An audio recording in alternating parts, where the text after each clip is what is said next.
Hello ji, Assalamu alaikum. Welcome to the UK taxation orientation class. This is your trainer for the course. My name is Mohammad Waqas. Um, I believe Urdu में अपनी देसी जुबान में अगर आप लोग comfortable है तो उसी में बात कर लेते हैं। मैं आपके इस कोर्स के लिए ट्रेनर हूँगा। मेरा नाम मोहम्मद वकास है। मैं इस्लामाबाद से में रहता हूँ and as far as my qualification is concern मैं इससे मेंबर एंड मैं इस यूके प्रैक्टिस में पास्ट तकरीबन 8 साल हो गए। सितंबर में मुझे 8 साल एग्जैक्टली कंप्लीट हो जाएंगे। तो पिछले 8 साल से यूके इंडस्ट्री से वाबस्ता हूँ एंड दैट्स ऑल। मतलब कोई और पाकिस्तानी टैक्स वगैरह कभी कुछ पाकिस्तानी फॉर्म वगैरह नहीं मैंने ट्राई की। Entirely wholly and solely UK taxation से मेरा वास्ता रहा है, जिसमें अगर मैं आपको थोड़ा सा अपने पास्ट एक्सपीरियंस के बारे में बताऊं तो तकरीबन 3 से 4 साल इंटायरली मैं टैक्सेशन मैंने मेरी एक्सपर्टीज रही है, जो कि मेरे इनिशियल 4 इयर्स थे। टोटली इंटायरली मैं टैक्सेशन के लिए एलोकेटेड होता था एंड देन ऑब्वियसली फिर टाइम के साथ साथ मैं फिर अकाउंट्स की तरफ भी आ गया एंड नाउ अल्हम्दुलिल्लाह I am a senior accounts manager in a reputed UK firm, which is ISIS Accountants, which is residing in Bradford, UK. And वहाँ पे मैं as a senior accounts manager मेरी डिजिग्नेशन हुआ। अंडर ऑब्वियसली एक अच्छी खासी team है जिसमें मेजोरिटी ऑब्वियसली पूरे एक पोर्टफोलियो हमारे पास एलोकेट होता है, जिसमें हमारे पास टैक्सेस से लेकर book keeping, accounts, production, corporation tax, VAT, each and everything, ये सारी चीजें हम डील करते हैं। तो इंशाल्लाह आप सबको मैं एक बार फिर से वेलकम कहता हूँ अपने इस सेशन में एंड उम्मीद है कि आप लोगों से भी मैं बहुत सारी चीजें सीखूंगा और इंशाल्लाह I won't let you down guys के आप लोग जरूर कुछ ना कुछ सीख के जाएंगे और इंशाल्लाह आपको प्रैक्टिकली एक अच्छा इसका फायदा आपको मिलेगा।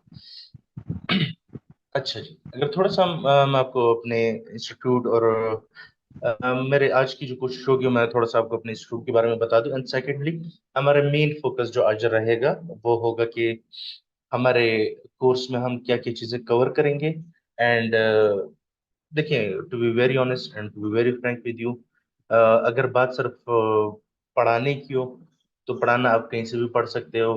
गूगल भरा पड़ा है, यूट्यूब भरा पड़ा है, लेकिन बात ये होती है कि चीज़ों को थोड़ा सा प्रैक्टिकली लेके चलना, क्योंकि ये चीज़ मैंने खुद ही भी सफर तो नहीं कह सकते खैर, लेकिन मैंने फील की है कि मतलब हम जो चीजें पढ़ते हैं प्रैक्टिकली वो चीजें ऑब्वियसली अप्लाई होती हैं, लेकिन वो किस तरह से अप्लाई होती हैं उसकी एप्लीकेशन वगैरह ये थोड़ा सा हमारे लिए कंसर्निंग हो जाता है, क्योंकि जाहिर बात है प्रैक्टिकल चीजें टोटली डिफरेंट होती है। तो ऑब्वियसली ये चीजें आप टाइम के साथ साथ सीखते हैं और अच्छा, बिफोर वी आर स्टार्टिंग एक छोटी सी रिक्वेस्ट आप लोग से मेरी ये रहेगी कि प्लीज ड्यूरिंग द क्लास आप लोग अपना माइक एंड अपना कैमरा ऑफ रखिए एंड इंशाल्लाह हम जैसे जैसे अपने क्लास में आगे जाते जाएंगे आप सबको आखिरी का 20-25 मिनट चाहे 1 घंटा भी लगे आप सबके क्वेश्चंस को एंटरटेन किया जाएगा। ठीक है, हमारी नॉर्मली भी क्लास का हमारा प्रोसीजर यही होता है कि हम पहले पढ़ते हैं, चीज को डिस्कस करते हैं, बीच में अगर ऐसी कोई चीज़ है जो हमें बोलनी चाहिए या उसके बारे में डिस्कशन होनी चाहिए, क्वेश्चंस लेने चाहिए, तो बिल्कुल मैं आप लोगों से कह दूंगा। अदरवाइज जो हमारे लास्ट 10-15-20 मिनट्स होते हैं वो इंटायरली आपके क्वेश्चंस के लिए एलोकेट होंगे एंड क्वेश्चंस पूछने के लिए हमारा जो प्रोसीजर रहेगा वो ये होगा कि आई होप आप सबको रेज हैंड का ऑप्शन नजर आएगा जूम पे। तो आप अपना रेज हैंड करेंगे, देन मैं अपना नाम कॉल करूंगा एंड देन आप अपना क्वेश्चन से पूछ सकेंगे एंड इंशाल्लाह मैं आप लोग के क्वेश्चन को जरूर कैटर करूंगा। और आई गारंटी यू मैं तब तक नहीं जा रहा हूँ जब तक आप लोग के क्वेश्चन नहीं खत्म होंगे। तो इंशाल्लाह इस चीज से आप लोग बेगम रहे, बट थोड़ा सा कोशिश करेंगे कि हम क्लास का डेकोरम भी मेंटेन रखें, ताकि ऑब्वियसली आप लोग का भी टाइम वेस्ट ना हो और हम इस चीज को एक स्मूथ तरीके से ले जाएं। चलो, तो बिस्मिल्लाह करते हैं। अच्छा, थोड़ा सा अगर मैं आपको अपने इंस्टीट्यूट के बारे में बता दूं तो अल्हम्दुलिल्लाह वी आर ग्रेटफुल कि सो फॉर हम पाकिस्तान के one of the leading online tutors में से हैं, जो कि प्रैक्टिकल एस्पेक्ट से हम डिफरेंट कंट्रीज के कोर्सेज करवा रहे हैं।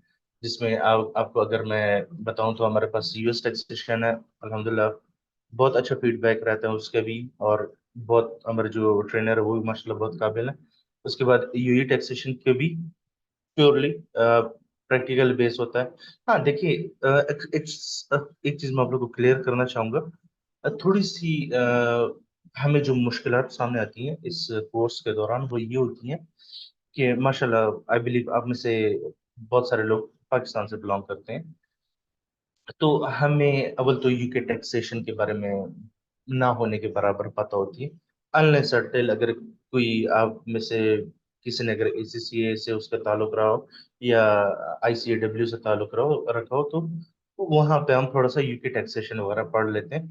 अदरवाइज हम एज अ पाकिस्तानी, चाहे हमारी कोई भी क्वालिफिकेशन हो, चाहे हम लॉ की फील्ड से बिलोंग करते हो या हम बीबीए एमबीए या कॉमर्स की किसी भी क्वालिफिकेशन से हमारा ताल्लुक हो, तो हमारे लिए थोड़ा सा मुश्किल हो जाए, क्योंकि एक हमारा स्कोप ऑफ वर्क में नहीं है, हमारे ना आसपास कोई ऐसा बंदा होता है जिससे हमारी ये चीज़ डिस्कशन हो यूके के बारे में या किसी और कंट्री के टैक्सेस के बारे में।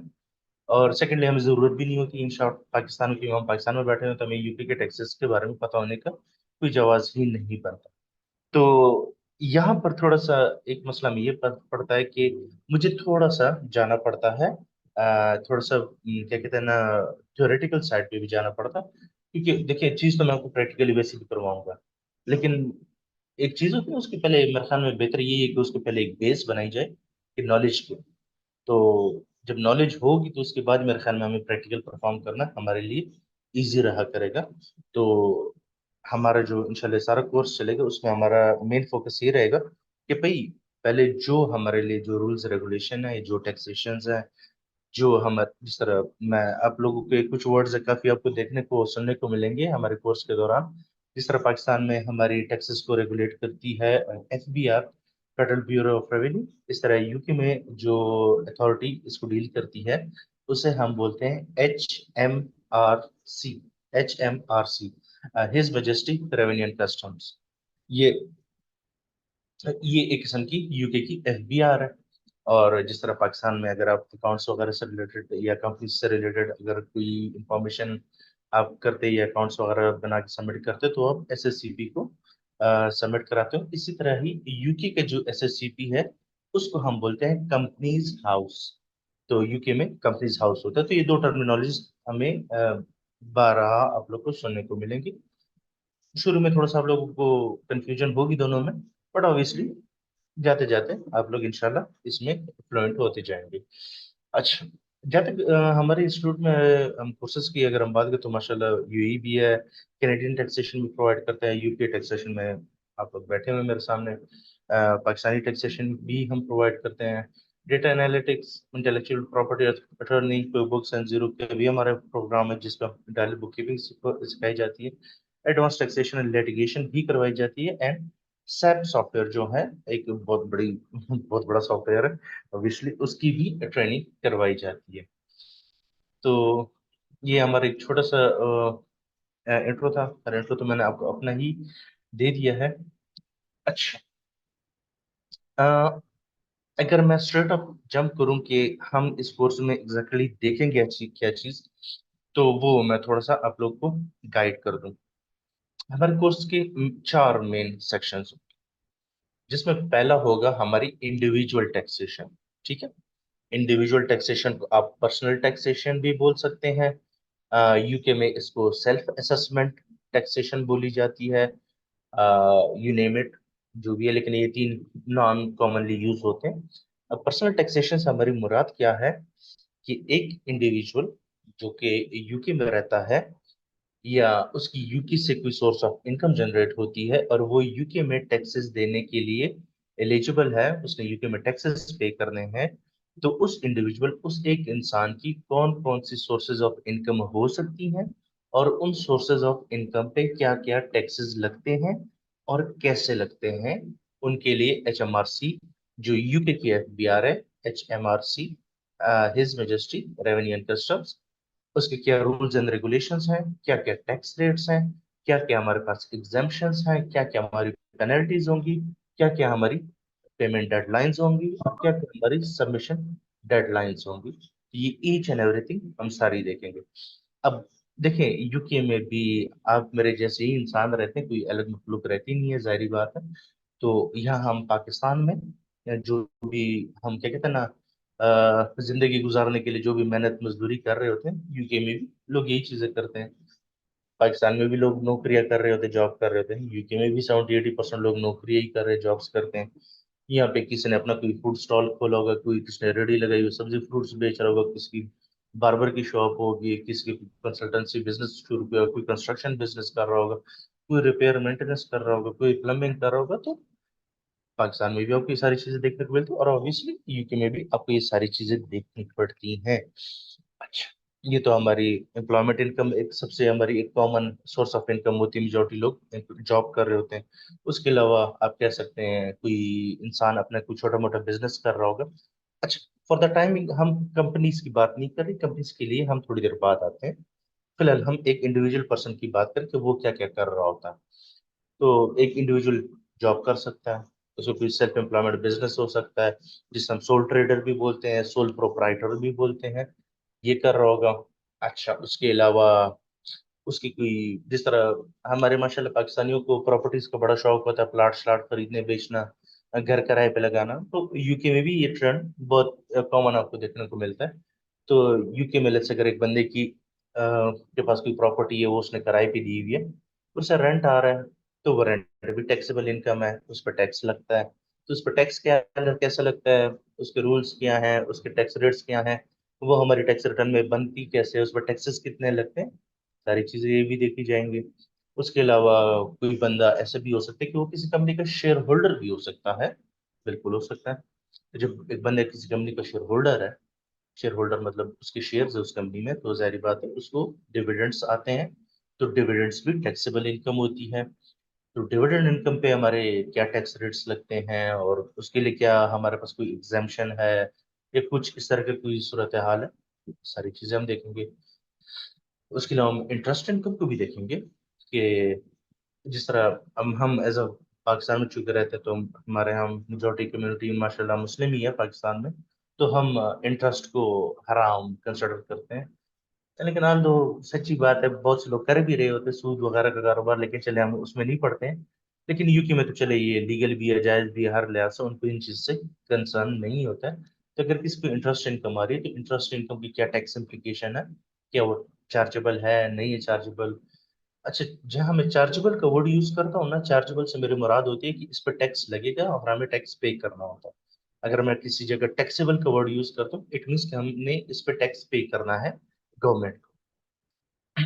अच्छा, डिविडेंड हो गए हैं, इंटरेस्ट इनकम हो गई है। उसके अलावा अगर आप कोई कैपिटल एसेट बेचते हैं, कैपिटल एसेट से मुराद अगर आप कोई घर, गाड़ी, कोई प्लॉट, या कोई पेंटिंग, या कोई एंटीक ज्वेलरी आपके पास पड़ी हुई है, या आपके पास किसी कंपनी के शेयर्स पड़े हुए हैं और वो आपने बेचे हैं, और उस पर आपको मुनाफा हुआ है, तो इसे हम बोलते हैं कैपिटल गेन टैक्स।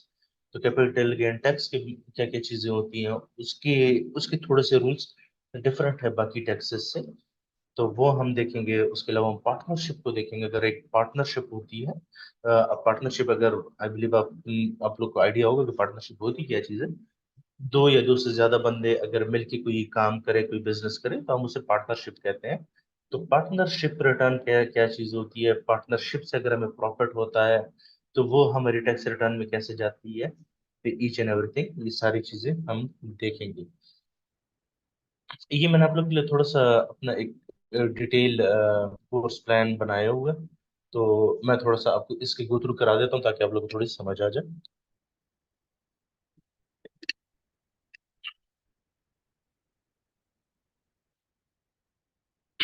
अच्छा, प्यारे भाइयों बहनों, जिस तरह अभी हमारा जिक्र हुआ था। अच्छा, आप लोग को शायद नजर आ रहा है, मैं दूसरी तरफ देख रहा हूँ, लेकिन एक्चुअली मैं अकाउंटेंट लोग हैं, तो हम एक स्क्रीन पे हमारा काम होता नहीं है, तो हमें दो स्क्रीन के हम आदमी हैं। तो मेरे पास दूसरी स्क्रीन पे डॉक्यूमेंट ओपन है, ताकि मैं वहां से देखूँ और आप लोग भी इजी होके देख सकें। अच्छा। अच्छा, पहले हमारे पास एम्प्लॉयमेंट इनकम आ जाती है, जिस तरह मैंने एम्प्लॉयमेंट के रिलेटेड आपको बताया। अब जिस तरह अगर आपने देखा हो, पाकिस्तान में भी हमें जब सैलरी मिलती है तो हमारी सैलरी से टैक्स डिडक्ट हो रहा होता है। तो वो टैक्स क्या होता है? इसी तरह का टैक्स डिडक्शन यूके में भी होती है, आपकी सैलरी से अमाउंट टैक्स की डिडक्ट होती है और वो आपके बिहाफ पर गवर्नमेंट को पे की जाती है। तो जिस तरह पाकिस्तान में होता है, तो आप जब साल के आखिर में, जैसे आजकल टैक्स रिटर्नों का दौरा चल रहा है, 30 सितंबर डेडलाइन बताई जा रही है। तो आप लेस अगर सैलरीड पर्सन है तो आपने ये देखना था कि भाई आपकी टोटल इनकम कितनी थी, टैक्स कितना डिडक्ट हुआ है, क्या कोई टैक्स लाइबिलिटी बन रही है, क्या कोई रिफंड बन रहा है। तो सेम यूके में भी इस तरह के ही हालात चल रहे होते हैं, वहाँ पे भी ऐसा ही सिनेरियो चल रहा होता है। अच्छा, सेकंड एक चीज आती है एम्प्लॉयमेंट बेनिफिट्स। अब एम्प्लॉयमेंट बेनिफिट अगर मैं आप लोग को एक्सप्लेन करूँ, आप में से काफी लोग ऐसी जॉब कर रहे होंगे जहां आपको आपकी जॉब की वजह से कोई ना कोई बेनिफिट मिल रहा होता है। जैसे आपको कोई गाड़ी मिली होगी चलाने के लिए, आपको पेट्रोल आपको प्रोवाइड किया जाएगा आपकी गाड़ी के लिए, आपको रहने के लिए रिहाइश दी गई होगी, घर दिया होगा, कोई फ्लैट दिया होगा, या आपको कोई लोन दिया होगा आसान इंटरेस्ट रेट पर। ये भी टैक्सेबल बेनिफिट कहलाया जाता है। इसके अलावा मेजोरिटी आपको, हाँ, इसके अलावा ये जो आपको नॉर्मली अगर पाकिस्तान में हमारे यहाँ ये तो मेडिकल अलाउंस अक्सर दिया जाता है। तो इस तरह के जो आपको अलाउंस दिए जाते हैं, ये एक्चुअली टैक्सेबल होते हैं और ये हमारे टैक्स रिटर्न का पार्ट बनते हैं। और ये हमारी ऑब्वियसली इसमें हमने एचमआरसी को टैक्स पे करना होता है। अच्छा, जिस तरह हमने रेंटल प्रॉपर्टी के बारे में थोड़ी सी नो हाउ की, इसमें हमने क्या चीज़ देखनी होती है कि लेट्स अगर एक इंसान है जैसे मैं हूँ, तो मेरे पास अपनी एक प्रॉपर्टी पड़ी हुई है और मैंने किसी को किराए पे दी हुई है, ठीक है। तो उससे मुझे हर महीने किराया आ रहा है, ठीक है। तो साल के आखिर में मैं टैक्स ईयर के मुताबिक मैं कैलकुलेट करूंगी कि भैया मुझे टोटल रेंट कितना आया और मेरे उस पर कोई एक्सपेंसेस वगैरह हुए हैं, रिपेयर मेंटेनेंस या कोई ऐसे एक्सपेंसेस जो मेरे उस प्रॉपर्टी के रिलेटेड थे, तो मैं एक प्रॉफिट और लॉस सा बना लूंगा और वो अपने टैक्स रिटर्न में शो करवाऊंगा। अच्छा, सेल्फ एम्प्लॉयमेंट, जिस तरह हमने भी थोड़ी देर पहले जिक्र किया कि लेट्स से हम कोई बिजनेस कर रहे हैं, सही है। जैसे हमने कोई सब्जी की दुकान खोली है, फ्रूट्स वेजिटेबल बेच रहे हैं, कोई बार्बर शॉप है, कोई क्लीनिंग बिजनेस है हमारा, या हम कोई कंसल्टेंसी बिजनेस चला रहे हैं, what ever you name it, कोई भी बिजनेस, कोई दुकान चला रहे हैं, या कोई क्या कहते हैं टक शॉप चला रहे हैं, कोई कन्वीनियंस सेंटर स्टोर है हमारा, पेट्रोल पंप है सर। पेट्रोल पंप तो थोड़ा बड़ी कैटेगरी में आ जाता है, तो वो जरा अक्सर कंपनीज ही होती हैं वो, तो वो सोल ट्रेडर अक्सर नहीं होते हैं। तो इस तरह के जो बिजनेसेस होते हैं उन पे टैक्सेस कैसे अप्लाई होते हैं, वो हम बिल्कुल डिटेल में देखेंगे, प्रॉपर उसका हम एक वर्किंग बनाते हैं। अच्छा, मैं बिफोर कंटिन्यू मैं आप लोग को थोड़ा सा एक सिनेरियो बता दूं कि हम टैक्स सीखेंगे कैसे। जिस तरह मैं आपको वन बाय वन बता रहा हूँ कि भाई हम ये टैक्सेस देखेंगे, ये सब एम्प्लॉयमेंट इनकम हो गई, प्लांट इनकम, जितने भी इनकम्स हैं इसको हम देखेंगे, इसके बारे में जानेंगे, इस पे टैक्स रेट्स क्या लगते हैं, एचएमआरसी के रूल्स क्या हैं, इस पे टैक्स रेट्स क्या हैं, ये सारी चीजें तो ये तो पढ़ने वाली चीज, ये तो हमने कर ली है। इसको हम सीखेंगे कैसे प्रैक्टिकली। हम एक सॉफ्टवेयर की वो लेंगे, सब्सक्रिप्शन लेंगे, जो कि आप लोग भी लेंगे। आप लोग को मैं डेमो वर्जन लेके दूंगा, आप लोग एक महीने के लिए आपको फ्री होता है, ठीक है। आप आराम से उस पर तसल्ली से प्रैक्टिस करेंगे, खत्म होगा दूसरी ईमेल आईडी से दोबारा डेमो ले लेंगे और प्रैक्टिस करते रहेंगे, तो वो मसला नहीं है। तो हम लेके कैसे चलेंगे, हमने पहले लेट्स से एम्प्लॉयमेंट इनकम देखी, ठीक है। उसके बारे में ईच एंड एवरीथिंग अंडरस्टैंडिंग ले ली, बिल्कुल हम क्लियर कट हो गए, जी हम रेडी हैं इस चीज़ के लिए। जितने भी इसके फॉर्म्स है, P60 फॉर्म है, P11D फॉर्म है, P45 फॉर्म है, ये सारी चीज़ें हम देखेंगे। उसको डिटेल से पहले आपको मैं समझाऊंगा। देन उसके बाद जब हमें नॉलेज वाइज हम क्लियर हो जाएंगे, देन हम उस सॉफ्टवेयर पे जाएंगे, देन हम एक टैक्स रिटर्न बनाएंगे, ठीक है। और उस टैक्स रिटर्न में हम कहेंगे कि जन हमारी एम्प्लॉयमेंट इनकम है और उस एम्प्लॉयमेंट इनकम पे हमारे टैक्सेस कैसे लगते हैं। अच्छा, सॉफ्टवेयर पे हम बाद में जाएंगे, पहले हम अपनी एक्सेल शीट पे अपने साथ हम कैलकुलेशन करेंगे। पहले हम खुद ही अपनी नॉलेज जो हमने गेन की होगी उसको टेस्ट आउट करेंगे, भैया हमने जो पढ़ा है या हमने जो सीखा कि हम सही भी कर रहे हैं या नहीं। तो हम पहले खुद ही टैक्स कैलकुलेट करेंगे, उसके बाद हम जाएंगे सॉफ्टवेयर को। अच्छा, अब सॉफ्टवेयर का जो कमाल होता है ना वो ये है, ये आप कह लें कि ऑथराइज सॉफ्टवेयर होते हैं एचएमआरसी के। एचएमआरसी से मुराद ये हुआ कि ये कमर्शियल सॉफ्टवेयर होते हैं जो कि टैक्स रिटर्न बनाते हैं, ये HMRC से अप्रूव्ड सॉफ्टवेयर होते हैं और इस पे HMRC का तमाम डेटा अपडेटेड होता है। आप वहां पे सिर्फ जाके वैल्यूज डालते हो और वो टैक्स खुद ही कैलकुलेट करता है। कैलकुलेट हमें नहीं करना पड़ता, लेकिन ऑब्वियसली मैं आपको कैलकुलेट करना सिखाऊंगा जरूर, क्योंकि बैकएंड पे आपको पता होना चाहिए भाई पीछे फिल्म चल रही क्या है आप। तो ये सारी चीजें हम करेंगे। पहले जिस तरह हमने एम्प्लॉयमेंट इनकम डाल ली, फिर उसके बाद अगर हम जब आएंगे ना जी एम्प्लॉयमेंट बेनिफिट्स वगैरह हम देखेंगे, जब वो पढ़ लेंगे तो फिर हम अपनी एम्प्लॉयमेंट इनकम के साथ एक आध बेनिफिट भी अटैच कर देंगे कि भाई जान उस पर टैक्स कैसे लग रहा है। अच्छा, उसके बाद फिर हम रेंटल प्रॉपर्टी जब पढ़ लेंगे, उसके बारे में सारी इंफॉर्मेशन हमारे पास आ जाएगी, तो हम एक प्रैक्टिकल एग्जांपल करेंगे अपने पास। एंड देन उस एग्जांपल को से जो हमें प्रॉफिट और लॉस वट एवर जो भी हुआ होगा, वो उसी टैक्स रिटर्न का हम पार्ट बनाएंगे। जैसे मैं कहूंगा मैं एक टैक्स रिटर्न बनाऊंगा जो मेरे नाम से ही होगी, मोहम्मद वकास के नाम से। जो नाम हम ऐस करके एक बंदा है जिसका नाम मोहम्मद वकास है, उसकी एम्प्लॉयमेंट इनकम थी और इतनी इतनी उसने सैलरी ली थी, इतना इतना उसने टैक्स पे किया। उसके बाद उसी मोहम्मद वकास की एक रेंटल प्रॉपर्टी भी थी जिसपे उसको रेंटल इनकम रिसीव हुई है। कितनी रेंटल इनकम रिसीव हुई है? इतनी हुई है। अब जब वो मेरी एम्प्लॉयमेंट इनकम के साथ जमा होगी तो फिर मेरी इनकम ज्यादा हो गई है।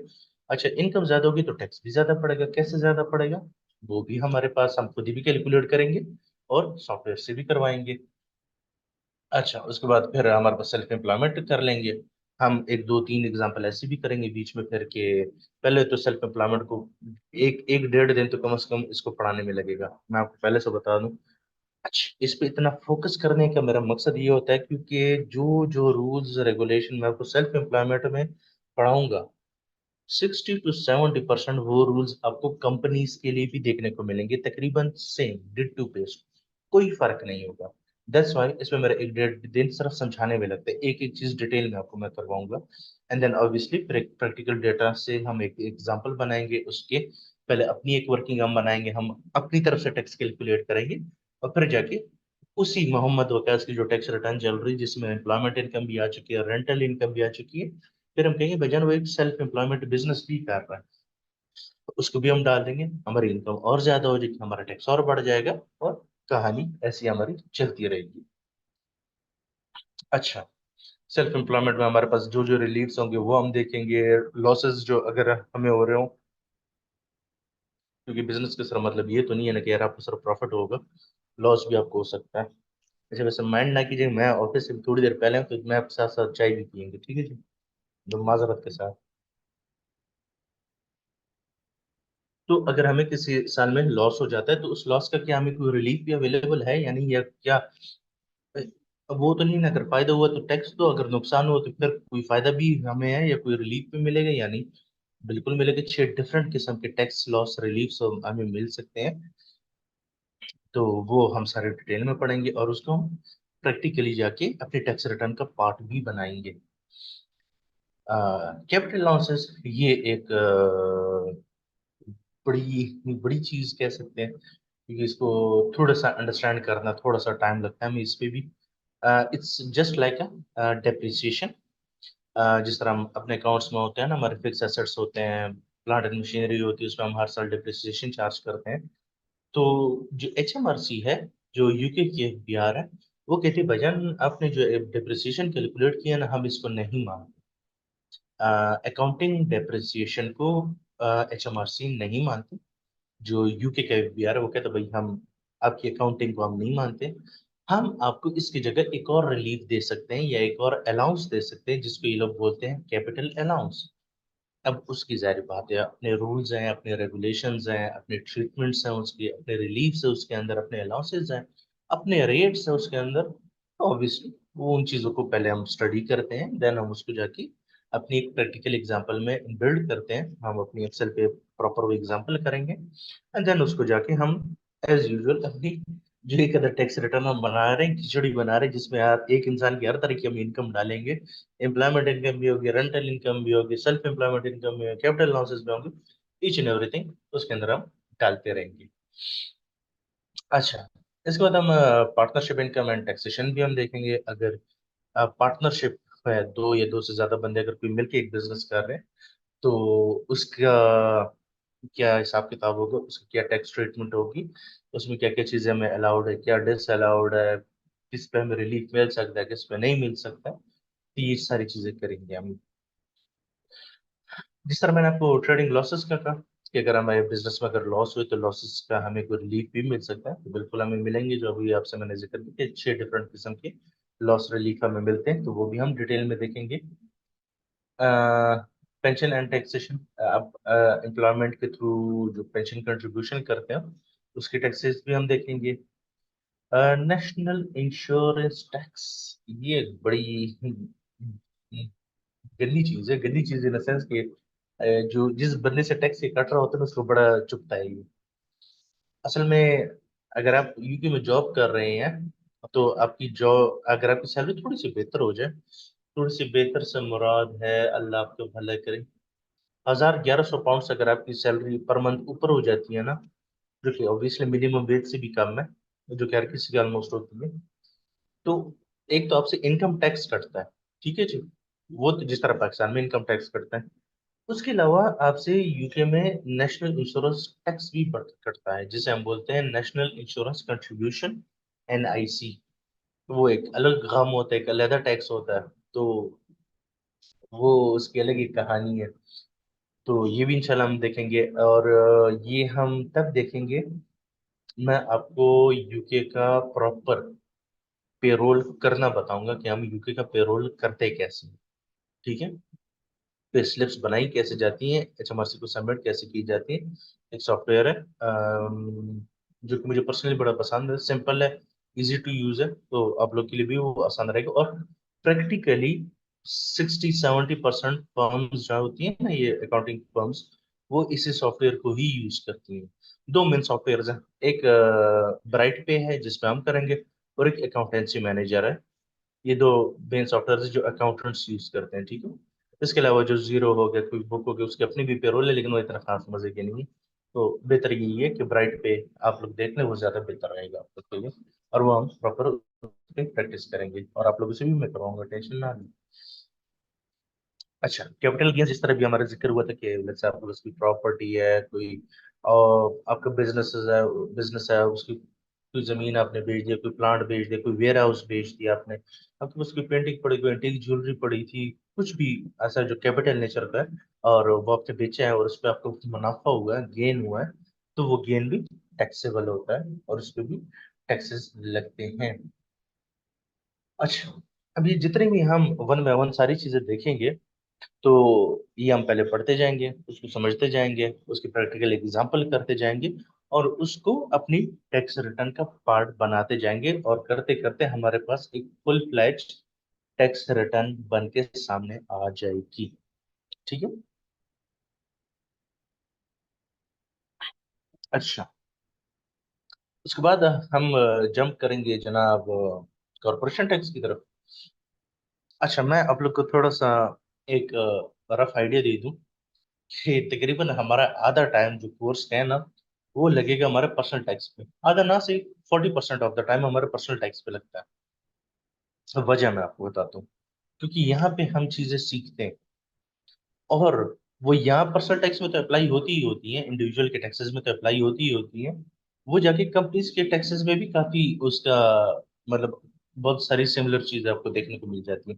स्पेशली जो हमने सोल ट्रेडर या सोल प्रोप्राइटर जो हम करेंगे, वो आपको 70-80% सेम एज इट इज देखने को मिलेगा कंपनीज के लिए।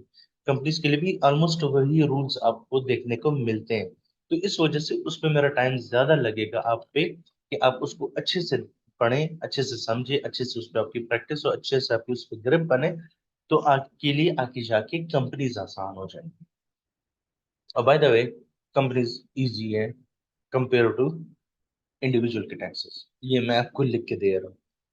अच्छा, मैं अगर आपको इन सब चीजों के अगर लुबे लुबाब समझा दूं ना कॉर्पोरेशन टैक्स के बारे में, हम करेंगे क्या? हम पहले चाय पियेंगे फिर बोलेंगे।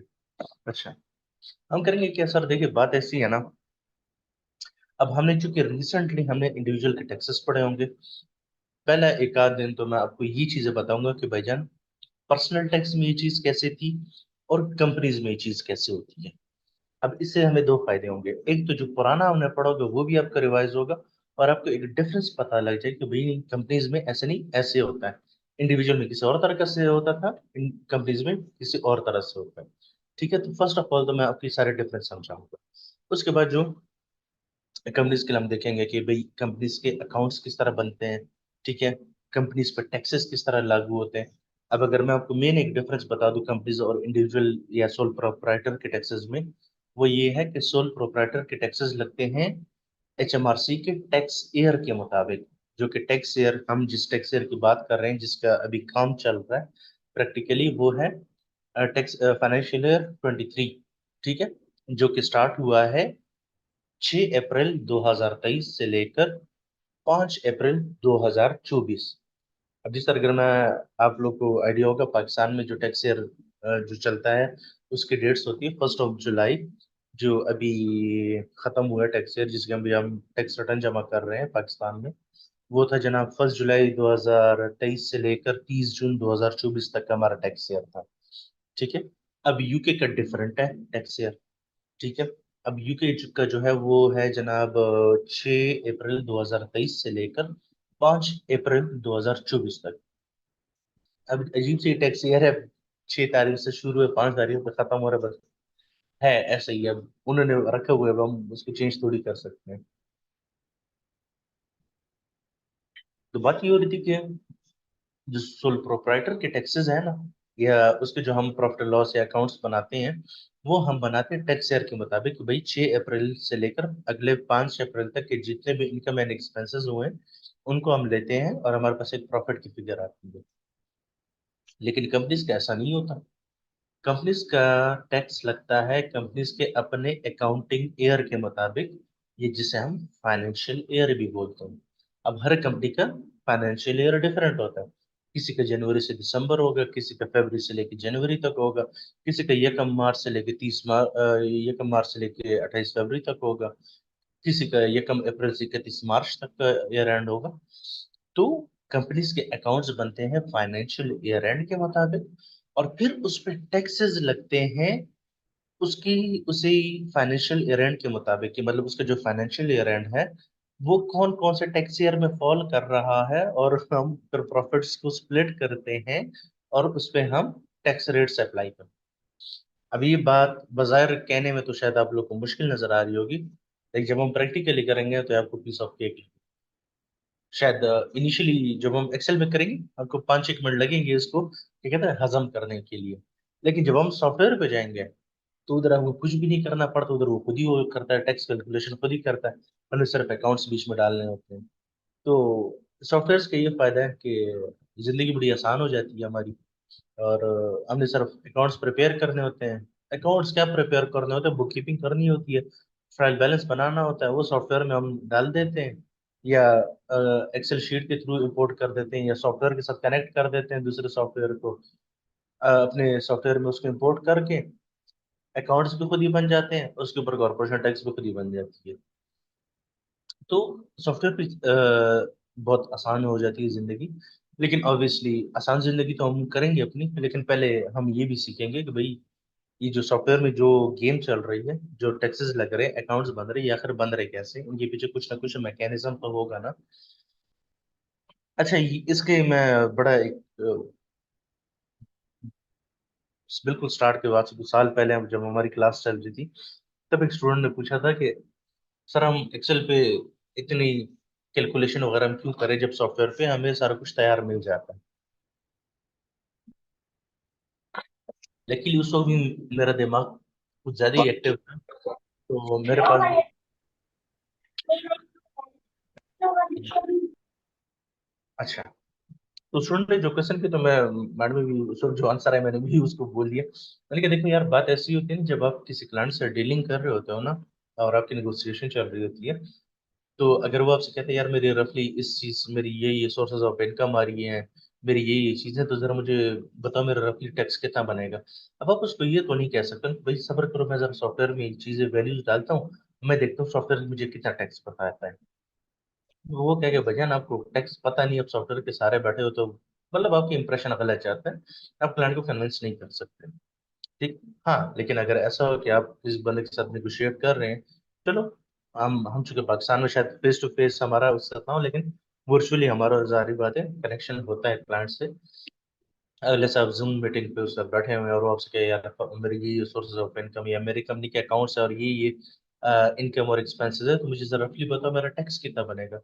अगर आपको बैकग्राउंड की स्टोरी पता होगी भाई टैक्सेस कैलकुलेट कैसे होते हैं या क्या क्या रूल्स है, क्या क्या डिस अलाउड है, क्या अलाउड है, क्या अलाउंसेस है, क्या क्या चीजें होती हैं, तो आप एक रफली एक कैलकुलेशन अपने पास कर लेते और उसको एक ब्लैंक में बता दो कि यार राउंड अबाउट, कमी बेशी थोड़ी बहुत हो सकती है लेकिन राउंड अबाउट इतना टैक्स बन जाएगा और हम इतना इतना सेव कर सकते हैं टैक्स। तो ये चीजें पता होना लाजमी है। अच्छा, जिस तरह मैंने आपको कॉर्पोरेट कंपनीज के साइड पे बताया कॉर्पोरेशन टैक्स के रिलेटेड, वो ये है कि हम पहले तो हम ये अंडरस्टैंडिंग डेवलप करेंगे कि what is different between the individual taxes और कंपनीज के टैक्सेस में क्या है। ठीक। उसके बाद हम जनाब टैक्सेयर को डिस्कस करेंगे कि भाई कंपनीज पे टैक्सेस लगती किस तरह है। जिस तरह मैंने जिक्र किया कि कंपनीज पे फाइनेंशियल ईयर एंड के मुताबिक टैक्सेस लगते हैं, उनके फाइनेंशियल ईयर एंड के टैक्सेस बनते हैं। देन उसके बाद वो अपने टैक्सेस पे करते हैं। तो टैक्सेस इन कैलकुलेट कैसे किए जाते हैं ये चीज हम डिटेल में देखेंगे। अच्छा, लॉन्ग पीरियड ऑफ अकाउंट और उसकी टैक्स इम्प्लीकेशन हम देखेंगे। अच्छा गाइस प्लीज डोंट माइंड, मैं एक नाम हाईलाइट करना चाह रहा हूँ जो कि है गैलेक्सी टैब टैब ए। आपका माइक अनम्यूट है, मैंने 4-5 दफा म्यूट किया है लेकिन आप माजरत के साथ माइंड ना कीजिएगा प्लीज। अच्छा, लॉन्ग पीरियड ऑफ अकाउंट्स हमारी मुराद ये है कि लेट्स से अगर किसी कंपनी का फाइनेंशियल ईयर एंड, नॉर्मली 12 महीने के लोग अकाउंट्स बनाते हैं, कंपनीज का ईयर एंड 12 महीने का होता है। लेकिन अगर आप अपनी कंपनी का अकाउंटिंग पीरियड चेंज कर देते हैं और आपका पीरियड एक्सटेंड हो जाता है, 12 महीने से ज्यादा का हो जाता है, तो उस सिनेरियो में क्या होगा आपके साथ। और जाहिर बात है उसकी टैक्स इम्प्लीकेशन थोड़ी सी डिफरेंट होती है। ठीक है, आपकी फिर दो टैक्स रिटर्न्स बनती है, कॉर्पोरेशन टैक्स रिटर्न्स और उस पर जाहिर बात है टैक्स रेट्स भी फिर उसके मुताबिक ही लगते हैं। अब एक टैक्स रिटर्न आपकी फिर 12 महीने की बनती है और second part of tax return आपकी बनती है जो कि रिमेनिंग मंथ्स की होती है। फॉर एग्जांपल एक एक कंपनी जो कि अभी नई नई इनकॉर्पोरेट हुई है और उसका फाइनेंशियल ईयर एंड जो है ना पहले ईयर ही 14 मंथ्स का बन रहा है। ठीक है, तो इसमें क्या होगा, उसके पहले 12 महीने की सेपरेट टैक्स रिटर्न बनेगी और जो 12 महीने से ज्यादा का पीरियड है 2 महीने, उसकी सेपरेट एक टैक्स रिटर्न बनेगी। तो ये भी हम देखेंगे। अच्छा, अब जो जो सोर्सेज ऑफ इनकम हमने इंडिविजुअल के लिए देखे हैं, वो कंपनीज को भी अर्न कर सकती है। कंपनीज को भी डिविडेंड इनकम आ सकते हैं। कैसे आ सकते हैं, अगर कंपनी ने इन्वेस्टमेंट की हो किसी और कंपनी में और उसके शेयर्स बाई किए हो तो कंपनीज को भी डिविडेंड मिल सकते हैं। तो अगर कंपनी को डिविडेंड इनकम आएगी तो भैया उस पर टैक्सेस कैसे लगेंगे। उसके अलावा अगर कंपनी को इंटरेस्ट इनकम आ रही है, कंपनी के अकाउंट में पैसे पड़े हुए सेविंग अकाउंट में डाले हुए, जनाब इंटरेस्ट आ रहा है, चकाचक, जनाब उस पर भी टैक्स लगेगा।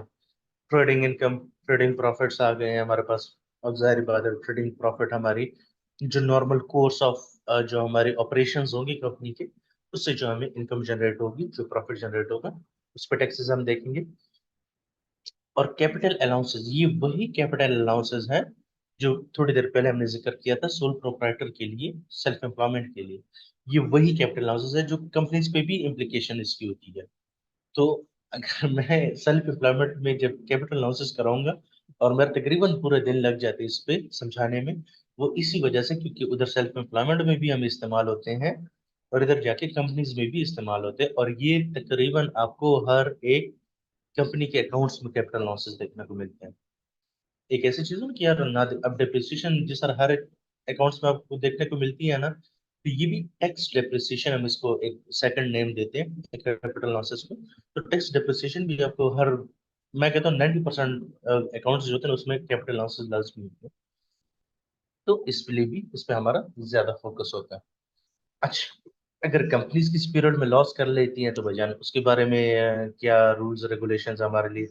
जिस तरह हमने सेल्फ एम्प्लॉयमेंट में पढ़ा कि हमारे पास 6 डिफरेंट किस्म की रिलीज है, लेकिन अनफॉर्चुनेटली कंपनीज में हमारे पास सिर्फ एक रिलीफ बच जाता है, बाकी 5 नहीं मिलते हैं। तो ये एक मेन डिफरेंस आ जाता है सोल ट्रेडर और एक कंपनी में। अच्छा, अगर कंपनी को फॉरेन इनकम आ रही है उसके बारे में क्या गाइडलाइंस है, उस पर भी टैक्स लगेगा ऑब्वियसली। सर हमने इंडिविजुअल के देखे थे कि वो कोई कैपिटल एसेट बेचते, कोई घर बेचता है, कोई ज्वेलरी बेचता है, कोई पेंटिंग बेचता है, उस पर उसको प्रॉफिट होता है तो उसको कैपिटल गेन टैक्स लगता है। इस सर अगर कंपनी अपना कोई कैपिटल एसेट बेचे और उस पर उसको गेन हो तो फिर उस पर कैसे टैक्सेस लगेंगे, वो भी हम देखेंगे। R&D, रिसर्च एंड डेवलपमेंट अगर आप कर रहे हैं तो उसके पे भी रिलीफ है।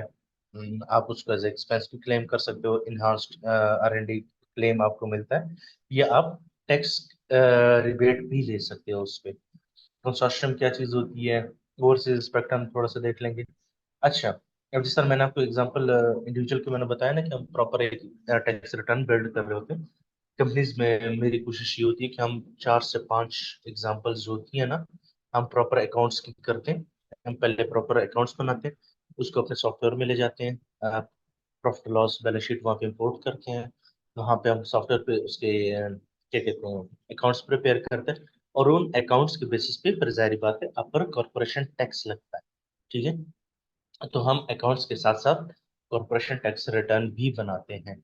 कैलकुलेशन हम अपने साथ एक्सेल पे भी पहले से करके रख लेते हैं, और फिर हम वो सॉफ्टवेयर पे भी करते हैं, ताकि ताकि हमें ये पता लगे भाई कि हमारी अंडरस्टैंडिंग ठीक है और हम जो पढ़ा है वाकई वो हमने करेक्ट भी है।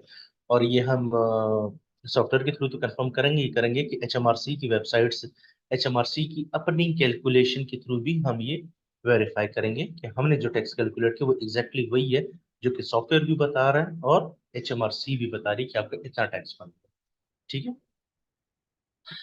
अच्छा, थर्ड पार्ट आएगा हमारे पास, जिस तरह हमारे पाकिस्तान में है general sales tax. Sales tax जो आजकल है, तो यूके में ये है। और जिसे हम बोलते हैं वैल्यू एडेड टैक्स। अब आपका सवाल ये बन सकता है कि वैल्यू एडेड टैक्स या वैट जो है हम पहले क्यों नहीं कर रहे, पहले हम इंडिविजुअल और कंपनीज क्यों कर रहे हैं। वो इस वजह से मैं इसको तीसरे नंबर पर रखा होता है, क्योंकि वैट जो है ना वो इंडिविजुअल पे भी अप्लाई हो सकता है और कंपनीज पे भी अप्लाई होता है। ठीक है।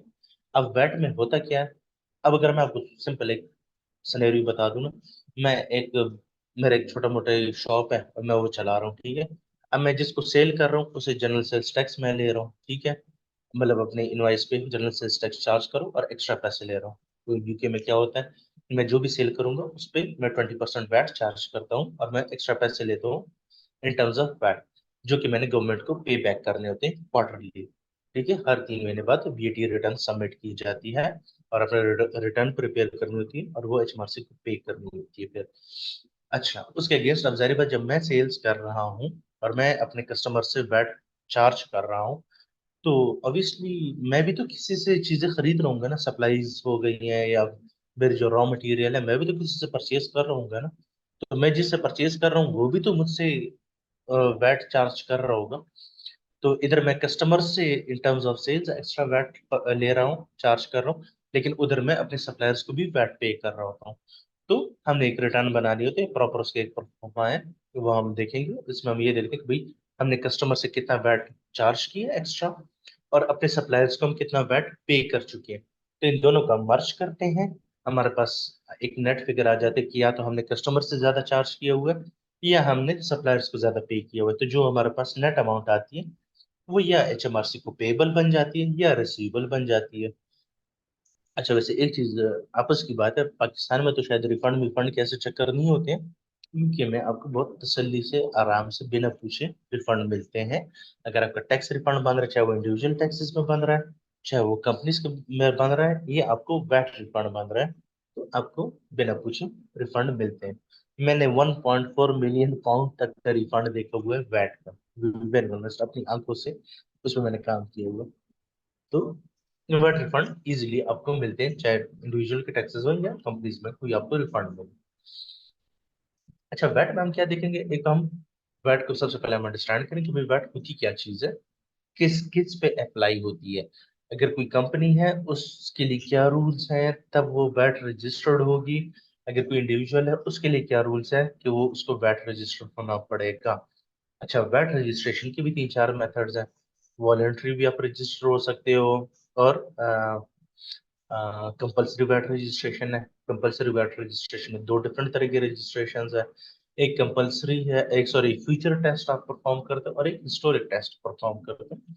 तो इसकी हम प्रॉपर एक अंडरस्टैंडिंग लेते हैं कि भाई कौन सा बंदा या कौन सा बिजनेस या कौन सी कंपनी वैट के लिए कब रजिस्टर होगी। जबरदस्ती कंपलसरी एचएमआरसी की तरफ से जब कंपलसरी हो जाए तो भाई अब आपको वैट रजिस्टर होना पड़ेगा। अच्छा, जब वैट रजिस्ट्रेशन आपने कर ली है, तो वैट रजिस्ट्रेशन के बाद हमने ये देखनी है कि भजन हमारे पास कितने किस्म की सप्लाईज होती हैं। ठीक है, कितने किस्म के वैट रेट सप्लाई होते हैं, जिसमें हमारे पास स्टैंडर्ड रेट है जिसे हम 20% कहते हैं।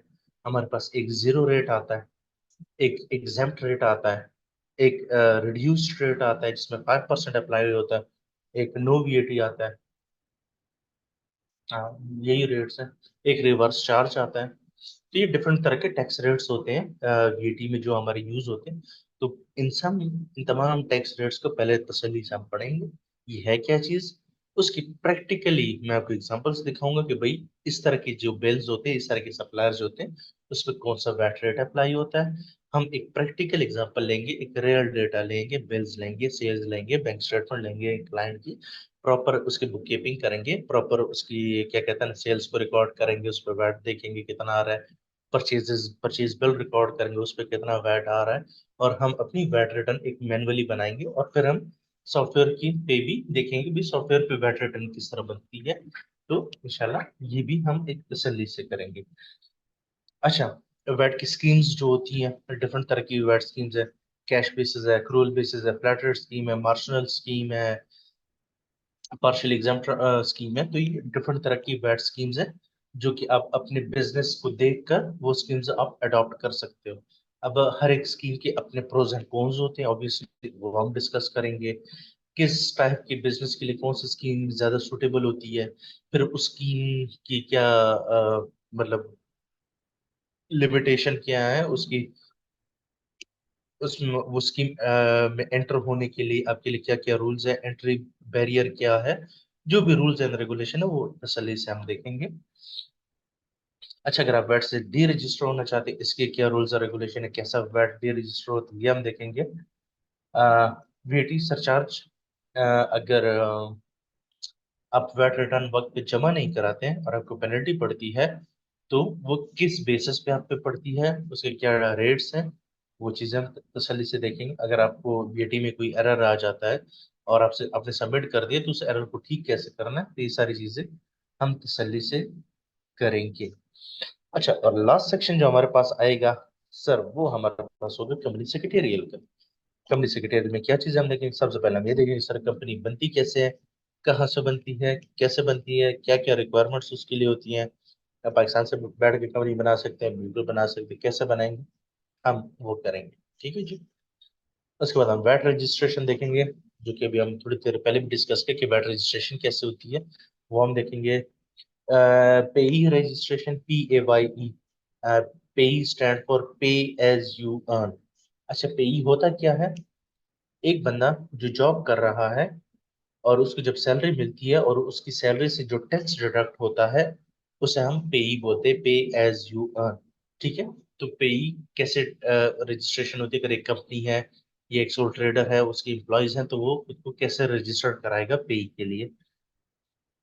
इनकम टैक्स के लिए एक बंदा कैसे रजिस्टर हो सकता है, जिस तरह पाकिस्तान में आप कहते हैं एनटीआर नंबर लेते हैं, या वैट के लिए सॉरी टैक्सेस के लिए खुद को रजिस्टर कराते हैं, तो हम इंडिविजुअल के लिए देखेंगे। अकाउंट्स किस तरह सबमिट होते हैं, कंपनीज के टैक्स रिटर्न किस तरह सबमिट होती है, ये सारी चीजें हम देखेंगे। अच्छा, उसके बाद आपको ये दो लास्ट वाले जो नजर आ रहे हैं, एक है government gateway ID and their role. अच्छा, ये होती क्या चीज़ है, ये मैं थोड़ा सा आपको समझाता हूँ। एक गवर्नमेंट गेटवे आईडी है और एक HMRC एजेंट गेटवे आईडी है। जो गवर्नमेंट गेटवे आईडी होती है ना, ये हर एक इंडिविजुअल की सेपरेट आईडी होती है। जिस तरह मैं अगर अपनी टैक्स रिटर्न बनाना चाहता हूँ, तो मैं बैंक की वेबसाइट पे जाऊंगा, मेरा अपना वहाँ पे लॉगिन पासवर्ड है, मैं वो लॉगिन करता हूँ और मेरे पास मेरी इनकम टैक्स रिटर्न सामने आ जाती है और मैं उसको फिल करके बना के सबमिट कर सकता हूँ। इसी तरह यूके में हर एक इंसान की जो वैट के लिए एलिजिबल, सॉरी मैं बार बार वैट कह रहा हूँ माजरत के साथ, जो हर एक इंडिविजुअल जो कि टैक्सेस के लिए एलिजिबल है, जिसकी कोई ना कोई टैक्सेबल इनकम आ रही है, और वो एम्प्लॉयमेंट इनकम है, रेंटल इनकम है, सेल्फ एम्प्लॉयमेंट है, डिविडेंड इनकम है, इंटरेस्ट इनकम है, पार्टनरशिप है, कैपिटल गेन्स है, कोई भी सोल ट्रेड इनकम है उसकी, उसका HMRC के पास गेटवे अकाउंट लाजमी होगा। ठीक है, तो ये चीज भी हम देखेंगे कि भाई वो बनता कैसे है, कहाँ से आप बना सकते हैं, उसके लिए रिक्वायरमेंट्स क्या क्या है, और उससे आप क्या क्या चीजें देख सकते हैं। वहां से आप अपनी टैक्स रिटर्न भी जमा करा सकते हैं, वो भी हम देखेंगे। अच्छा, इस तरह सर मैंने इंडिविजुअल टैक्सेस की बता दी। फिर इस तरह अगर कोई कंपनी है, और वो जाहिर है जब कंपनी है उसने टैक्स तो जमा करानी है, टैक्स रिटर्न, तो कंपनी की अपना गेटवे अकाउंट होता है, कॉरपोरेशन टैक्स के लिए सेपरेट होता है, वैट के लिए सेपरेट गेटवे अकाउंट होता है, और पेई के लिए सेपरेट वैट गेटवे अकाउंट होता है।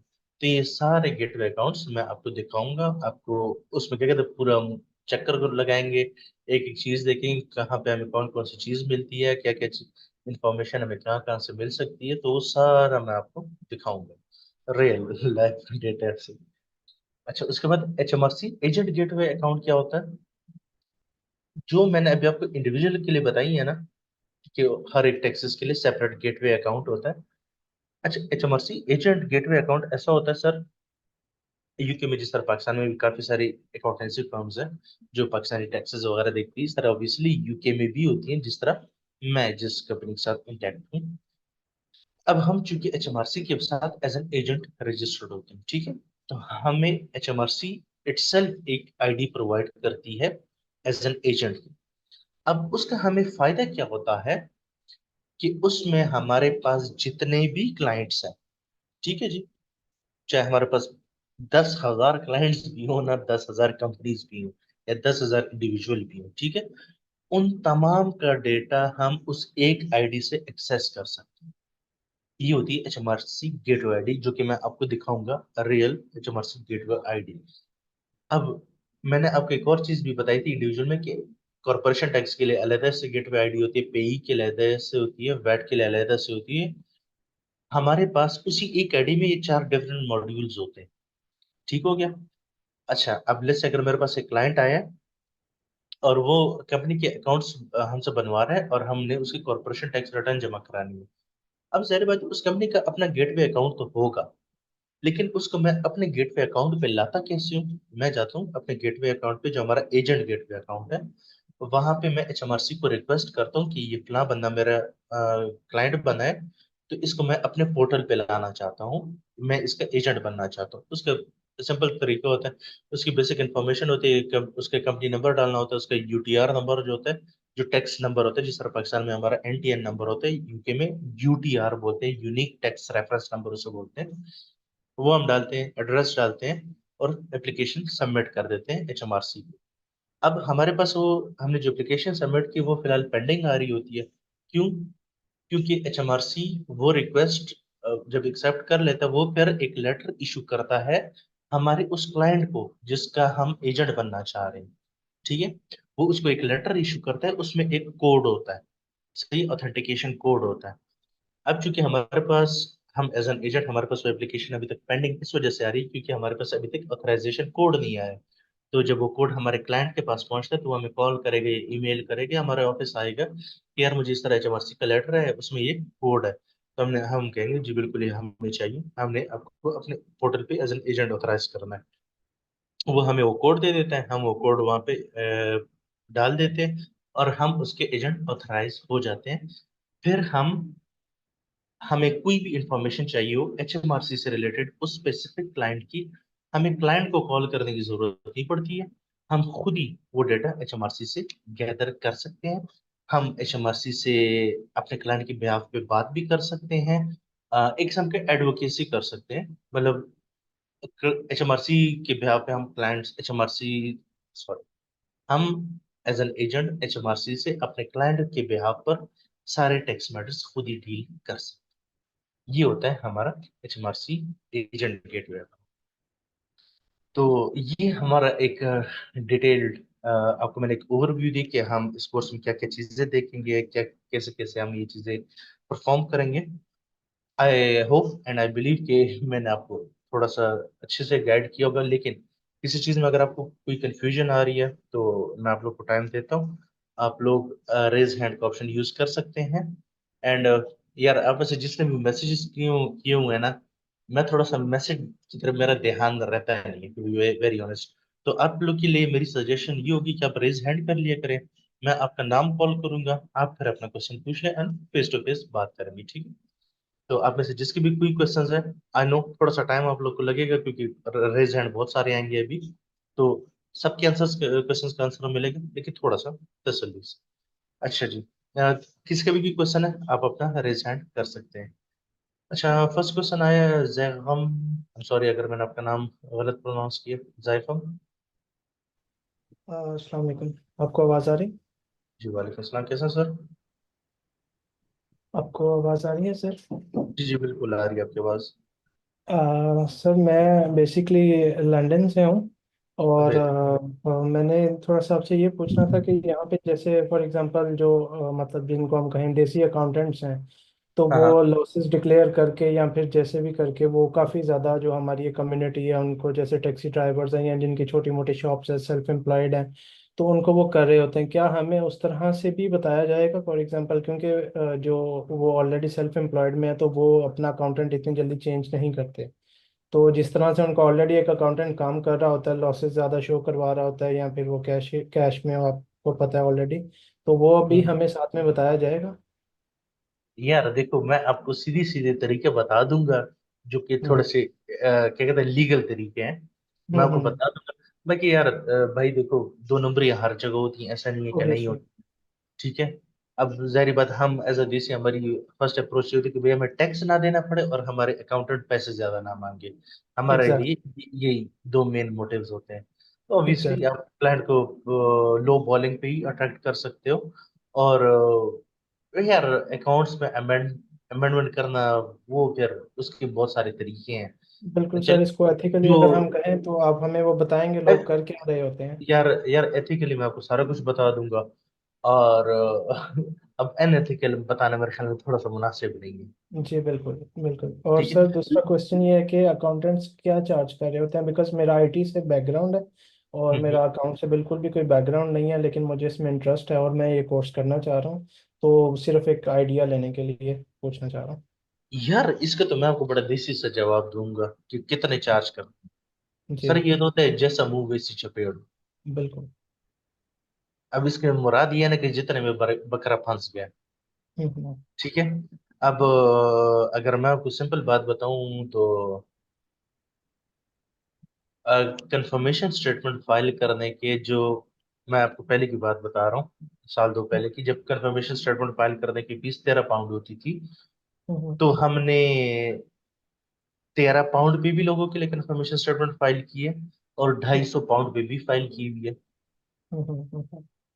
अब बिल्कुल। मुझे, अगर आप मेरे क्लाइंट हो तो मुझे मुझे पता होगा भाई आपसे कितने पैसे निकल सकते हैं, तो मैं उसके बिल्कुल। मुताबिक आपको कोट करूंगा।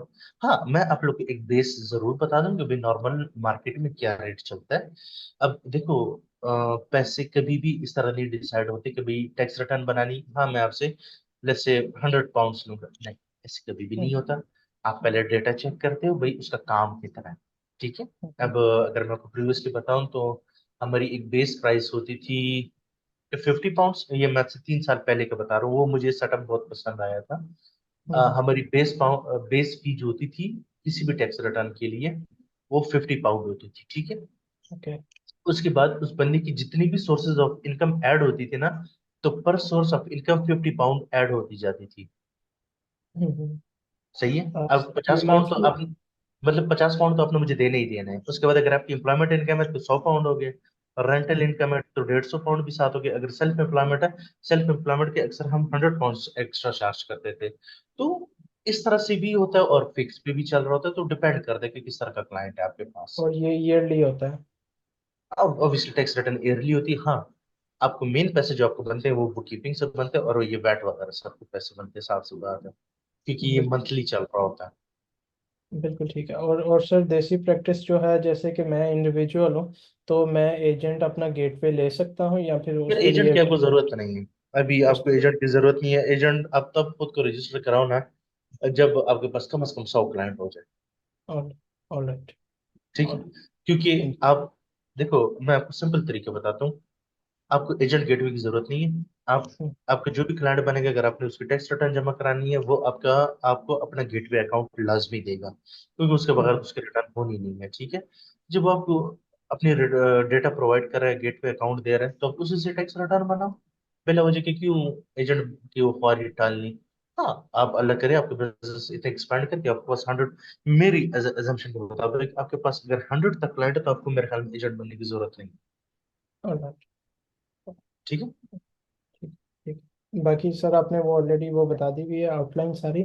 तो इसमें सिर्फ एक लास्ट चीज़ है, वो ये है कि जैसे मैं पे ही पे हूँ, ठीक है, और इसमें मतलब जैसे for example I am working from home, तो मतलब ये भी इसमें भी मैंने सुना हुआ है कि कुछ एक्सपेंसेस जो होते हैं वो डिडक्टेबल्स होते हैं, तो ये सारी चीज़ें बताई जाएंगी कोर्स में इंडिविजुअल अगर सिनेरियो आप पे। बिल्कुल, अगर आप सोल ट्रेडर हैं, तो बिल्कुल आप वर्क फ्रॉम होम जो होता है ना, तो उसके लिए आप क्लेम करते हो यूज ऑफ होम, हम उसको बोलते हैं, ओके। £6 a week आप क्लेम कर सकते हो।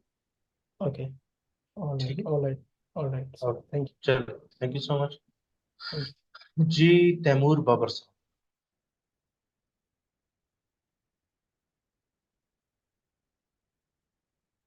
तैमूर बाबर, आपको कोई क्वेश्चन है, प्लीज आप पूछ सकते हैं। अस्सलाम वालेकुम। वालेकुम सलाम। लेकिन तैमूर भाई, आपकी आवाज बहुत ज्यादा स्लो आ रही है हमें। जी आवाज़ आ रही है, अब आ रही है आपको आवाज़? अभी अभी बेहतरीन हो गया सर, फरमाए। मैंने बेसिकली सिर्फ ये एजेंट गेटवे के हवाले से पूछना था, अगर मतलब किसी ने आईडी इंडिविजुअल ने लेनी है तो उसके हम्म। लिए स्पेसिफिक क्वालिफिकेशन या कोई मतलब कुछ ना कुछ तो होगा तो वो। Obviously, obviously, obviously free. एवी यार किसी को तो नहीं दे सकते हैं ना। जी जी यार, जी। इसके लिए जो सबसे बड़ी हर्डल हमारे पाकिस्तानियों को फेस होती है ना, अब अगर मैं हूं ना, तो मैं इसी मेंबर हूँ, तो मुझे क्वालिफिकेशन का मसला नहीं है, मैं अप्रूव हो जाऊंगा। ठीक। लेकिन मैं यूके में फिजिकली प्रेजेंट नहीं हूँ, मैं यूके का रेजिडेंट होना चाहिए। सही है। ठीक है। तो इस वजह से मैं एजेंट को, आपको जो मैंने कहा ना कि कम से कम 100 बंदा, 100 क्लाइंट आपके पास, तब एजेंट की तरफ जाए। असल में यार, जरूरत नहीं है मेरे ख्याल में एजेंट गेटवे की तरफ जाने की अनलेस अनटिल। अच्छा, मैं एजेंट गेटवे को, एक तो चलो कन्वीनियंस वो एक सेपरेट चीज है, मैं उसे डिनाई नहीं कर रहा हूँ, लेकिन थोड़ा सा हेडेक हो जाता है, क्योंकि आप जब एक क्लाइंट के एजेंट होते हो, और लेट्स से कोई फ्रॉड या कोई इस तरह का सिनेरियो आता है, तो एजेंट भी साथ फंसता है। क्यों? क्योंकि अकाउंट्स वगैरह किस तरह फैल के होते हैं, एजेंट में। ठीक हो क्या? बिल्कुल। तो जब आप इंडिविजुअल कैपेसिटी में काम कर रहे हो, तो ना, तो आप फ्रंट फेस आपके क्लाइंट का ही होता है, आप नहीं होते फ्रंट फेस पे। तो आप थोड़ा सा सेफ साइड पे रहते ठीक है। और दूसरा मेरा ये क्वेश्चन था कि ये जिस तरह हम कोर्स कर रहे हैं तो कुछ क्लाइंट्स के हवाले से भी हमें कुछ गाइड किया जाएगा, कैसे हम क्लाइंट को मतलब इंगेज कर सकते हैं अपने साथ, इस तरीके से कोई बात। हैं यार। हम आपको अपनी स्किल्स जरूर शेयर कर लेंगे, बाकी आपकी अपनी मार्केटिंग स्किल्स है कि आप खुद किस तरह मार्केट करते हैं। अब ऑब्वियसली जो हमने किया है या हमें आता है, तो वो तो ऑब्वियसली क्यों नहीं करेंगे यार। हम और ठीक। बैठे हैं यहाँ पे किस लिए? तो वो ठीक। तो लाजमी है इंशाल्लाह। ठीक है। ठीक है, बहुत शुक्रिया। No issue, no issue, thank you. जी, सलमान अनवर। जी अस्सलाम वालेकुम जी। वालेकुम सलाम सर, कैसे? जी अल्लाह का शुक्र है। अच्छा, बस मैंने ये गेटवे का अकाउंट और एजेंट गेटवे का ही थोड़ा सा मुझे एक्सप्लेन दोबारा कर दे। मतलब अच्छा। इज इट द वे कि जी आपने जब एक रिटर्न जमा करानी है तो ऑब्वियसली हाँ। अगर एबीसी कंपनी की करानी है तो एबीसी का एक अकाउंट आप उसमें बना लेंगे, बेसिकली आपका एचएमआरसी में, और उसके बिहाफ पे अकाउंट जमा करा देंगे।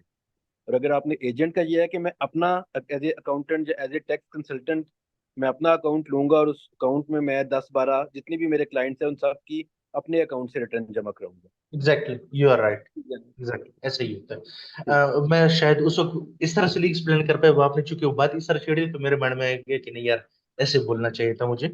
असल में होता ऐसे है ना, जिस तरह मैंने पहले जिक्र किया ना, इंडिविजुअल कैपेसिटी में, कि अगर कोई कंपनी है वो वैट के लिए भी रजिस्टर्ड है, तो उसके वैट के अलग से गेटवे अकाउंट होता है। पेई के लिए रजिस्टर्ड है, पेई के लिए सेपरेट गेटवे अकाउंट होता है।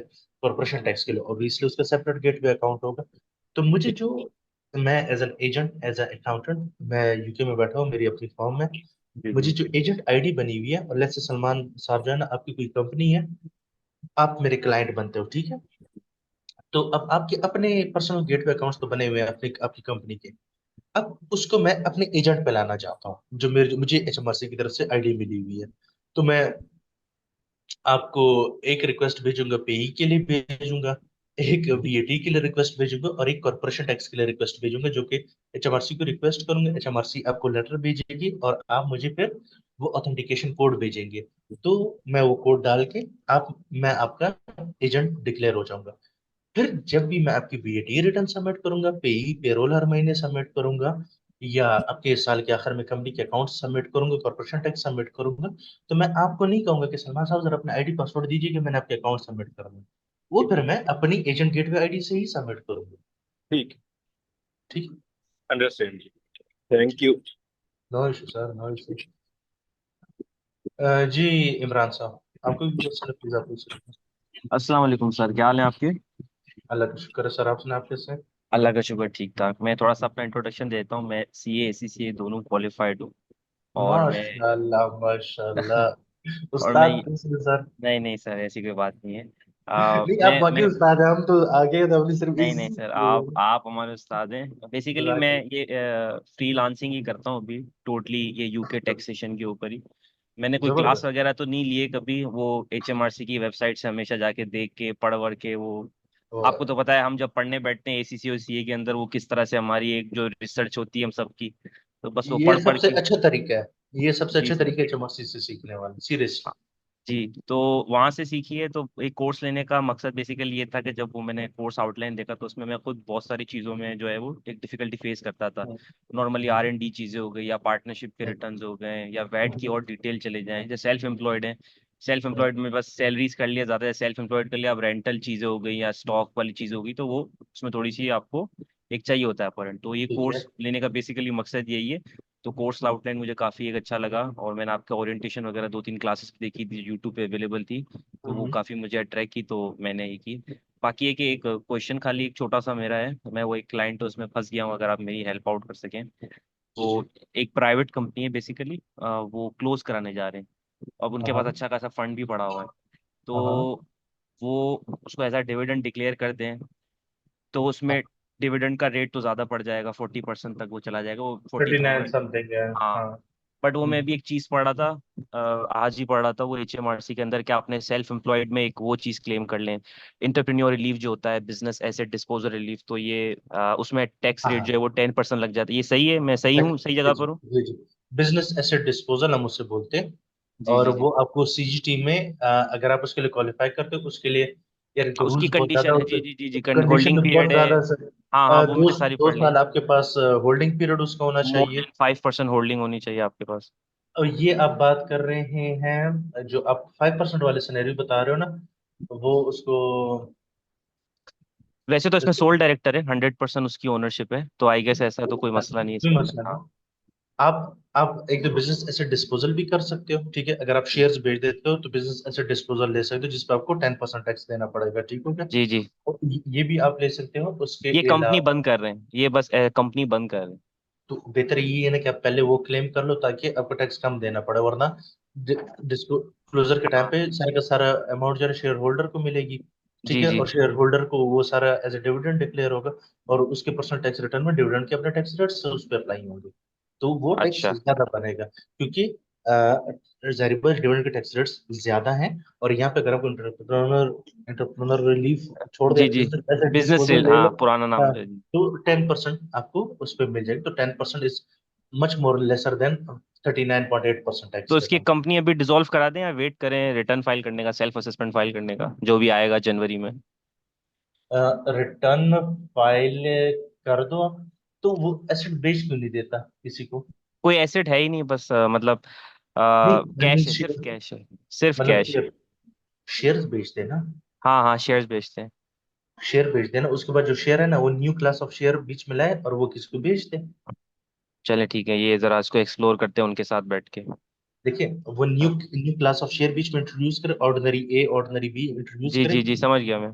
5-5 शेयर बीच में डाले, पार जी वैल्यू जी। 1 पाउंड दे रखो, और आगे 500 हजार पाउंड पे बेच दे, ठीक है, सही है। क्योंकि है ठीक है तो ठीक है। रनिंग बिजनेस ना। हाँ हाँ, रनिंग बिजनेस है, ट्रेडिंग बिजनेस है, रनिंग बिजनेस है। तो आप वहां पे बिजनेस एसेट डिस्पोजल रिलीफ भी ले सकते हो, और पैसे भी आपको मिल जाएंगे।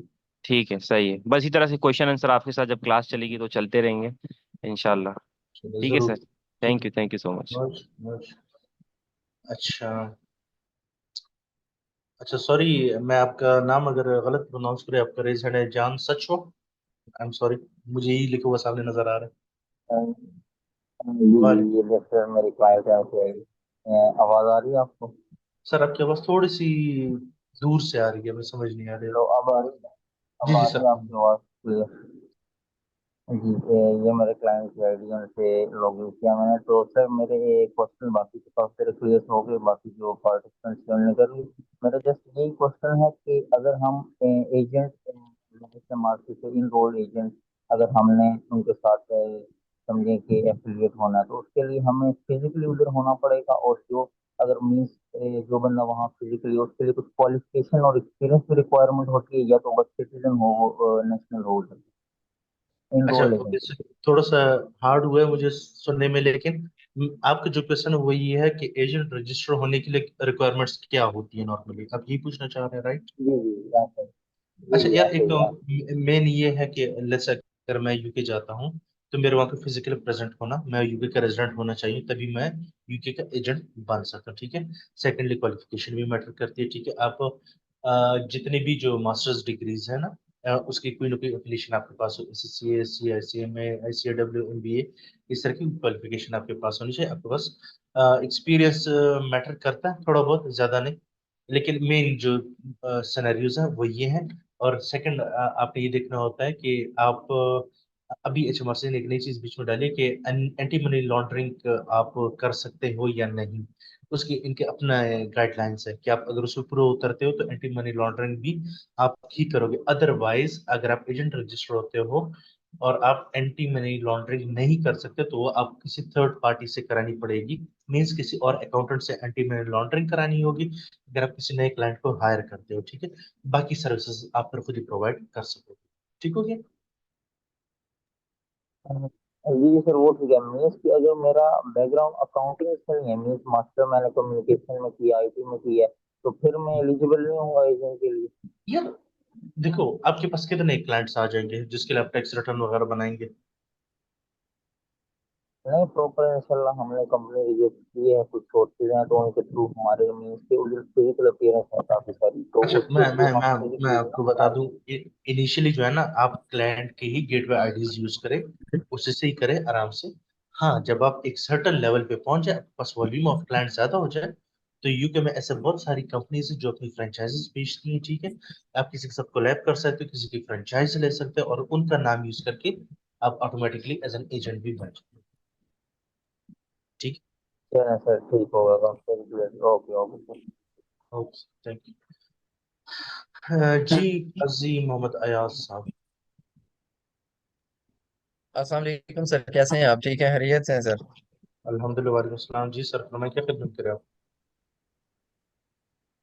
अच्छा सर, पहले मैं अपने बारे में थोड़ा सा बताऊंगा। मेरी अकाउंटिंग के रिलेटेड कोई मेरी क्वालिफिकेशन नहीं है, लेकिन हम्म मैं एलएलबी फाइनल ईयर का स्टूडेंट हूँ और तकरीबन 2 साल से मैं ये टैक्स रिटर्न्स वगैरह और एमटीएन वगैरह और ट्रेडमार्क रजिस्ट्रेशन और ये सेल्स टैक्स और ये रिटर्न्स ये सारा कुछ कर रहा हूँ।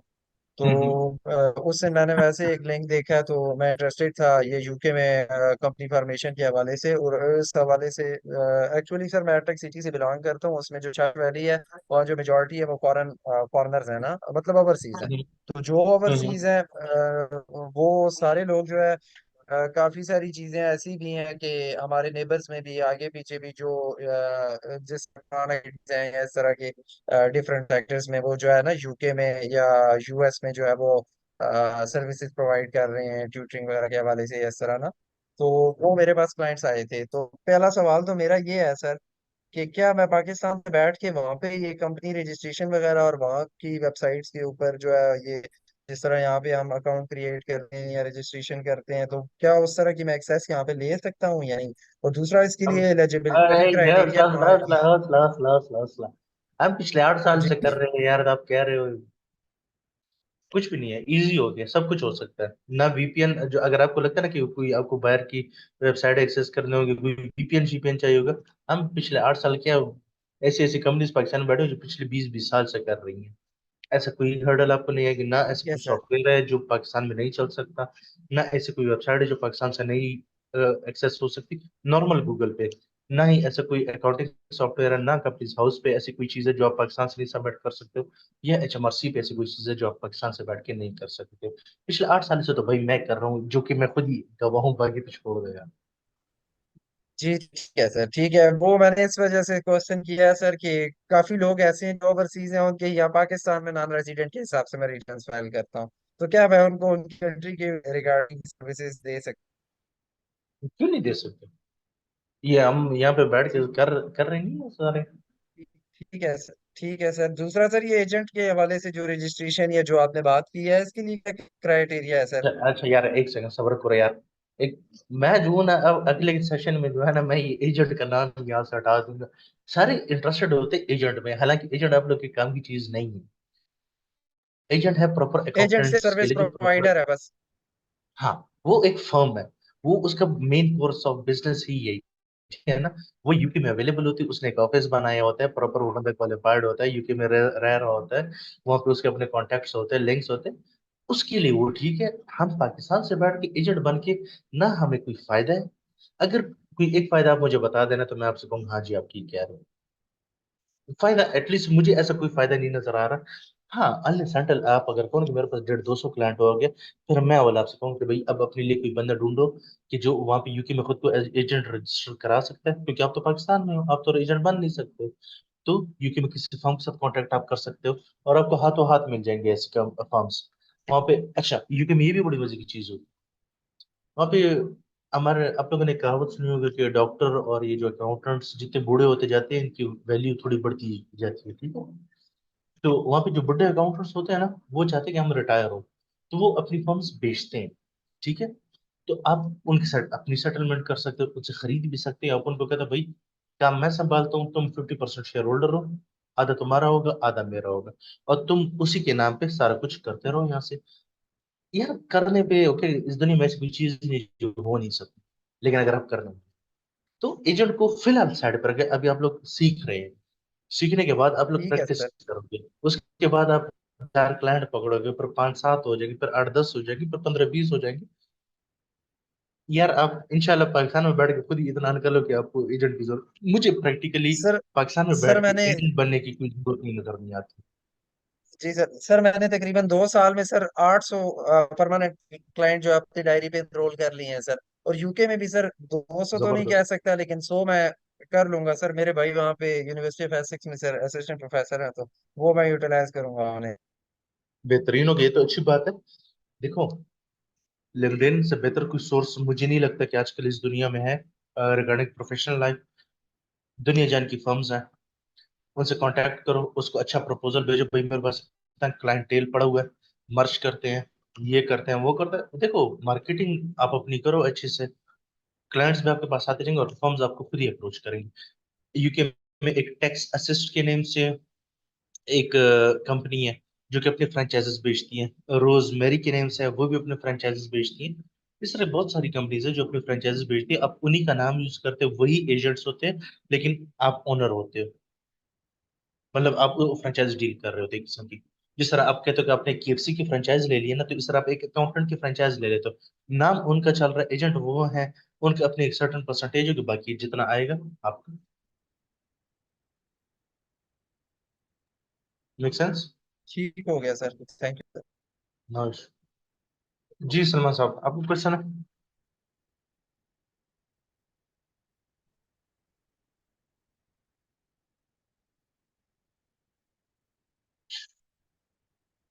अच्छा चले, thank you guys, thanks for the time, and इंशाल्लाह लुकिंग फॉरवर्ड। अस्सलाम वालेकुम सर। हेलो जी, सॉरी मेरा जी, ख्याल है वो मेरा म्यूट था, एक्सक्यूज मी। अस्सलाम वालेकुम sir. Hold on hello. Guys, hold on सारे, होल्ड ऑन प्लीज। जी, शहजाद साहब आपने पहले क्वेश्चन, आपने माइक बोले थे भी। जी सर। मैं जी शहजाद से पहले आप बोले प्लीज। देखिए, एक काइंडली आप रेज हैंड यूज किया करें, एंड देन जब मैं आपका नाम लूँ तो देन आप बेशक आप पूछ सकते हैं। अब फर्स्ट ऑफ ऑल मैं जिसका नाम लूँ तो प्लीज सलमान अनवर, आप प्लीज अपना क्वेश्चन पूछ लें, देन जी जी, बाकी जिसको भी क्वेश्चन हो तो अपना रेज हैंड प्लीज कर लें। सॉरी मेरा ख्याल है एक्चुअली जब आपने मेरा नाम बोला ना पहले तो मेरा माइक म्यूट था। तो इस कोई वजह से मसला मैं नहीं सर। बोलता रहा। अच्छा, मैंने ये पूछना था कि मैं ICIW मेंबर हूँ, जी और जी। अगर वर्क परमिट पे मैं इंग्लैंड जाता हूँ तो क्या मैं उधर अकाउंटिंग फर्म, जैसे आपने कहा है कि बाय भी कर सकते हैं या आप प्रैक्टिस कर सकते हैं, तो इज इट पॉसिबल कि नहीं? सर ICW है यूके का, क्यों नहीं है पॉसिबल? मैं नहीं नहीं, आपको वर्क दिखाने परमिट पे, मैं अगर वर्क परमिट पे जाता हूँ उधर तो। क्यों नहीं बाई कर सकते हैं यार, वो बात पैसों की है। ओके ओके, ठीक। हाँ ना, अगर आपके पास इतने पैसे हैं आप बाई कर सकते हैं, या आपकी किसी के साथ डील बन सकती है, बेशक पार्टनरशिप पे या शेयरिंग बेसिस पे हो। हम्म। मैंने जैसे काम करना स्टार्ट किया था बेसलाइन प्रैक्टिस सपोर्ट, सही ओके। वहाँ पे मैंने 2.5 3 साल स्टार्ट मैंने वही काम किया था। वो आज तक कमीशन बेसिस पे चलती है। कमीशन बेसिस से मेरा मुराद है कि वो यूके की तकरीबन more than 60 different accounting firms के लिए काम करती है, उनसे ओके। काम लेती है, ठीक है। और ओके। वो जितनी भी क्लाइंट की फीस होती है उसमें से 15 20 25 30% इनका होता है, बाकी यूके वाली फर्म का होता है। ओके। उनका ठीक अपना है। एक क्लाइंट भी नहीं है, सारी आउटसोर्स किया हुआ है इन्होंने काम यूके से। ओके। ठीक है। ठीक है, तो आप ये भी कर सकते हैं, बहुत तरीके बहुत है करने वाले हैं सर। अच्छा, चलिए चलिए। चल अच्छा, आपसे हम मतलब इंडिविजुअल फोन पे बात कर सकते हो कभी, मैं किसी भी दिन? आ, यार मेरा खुद थोड़ा रूटीन टफ होती है, तो मेरे सजेशन ये थी मुझे वॉइस नोट भेज दिया करें। जी तो ठीक मैं है। अक्सर मैं रात को मुझे जब टाइम मिलता है तो मैं सबको एक साथ ही फिर रिप्लाई कर दूँ जो जो भी क्वेश्चंस होते हैं, ठीक ठीक है। है। ठीक है। ठीक है, thank you. Thank you, thank you. जी जीशान साहब, जीशान एल के अली। जी अस्सलाम वालेकुम। वालेकुम सलाम, कैसे जीशान साहब? हेलो। जी जी फरमाइए जीशान। जी अल्लाह का शुक्र, मैं ठीक हूँ। मैं सॉरी आपके आपसे फर्स्ट टाइम बात हो रही है या तारुफ नहीं, आपका नाम मैं जान सकता हूँ? मोहम्मद वकास। जी। मोहम्मद वकास। ओके। अच्छा वकास भाई, दो चीज़ें हैं, दो पॉइंट्स हैं। जी फर्स्टली ये है कि लेट्स सपोज जो न्यू कंसल्टेंट्स हैं या न्यू इस मार्केट में हैं, जो यूके टैक्सेशन कोर्स करने के बाद फील्ड में आते हैं या सर्विस देने के लिए आते हैं, तो वो हम्म। किस तरह से बिजनेस या क्लाइंट्स को कैप्चर कर सकते हैं या अपनी सर्विसेज इजीली दे सकते हैं यहाँ से, पाकिस्तान से।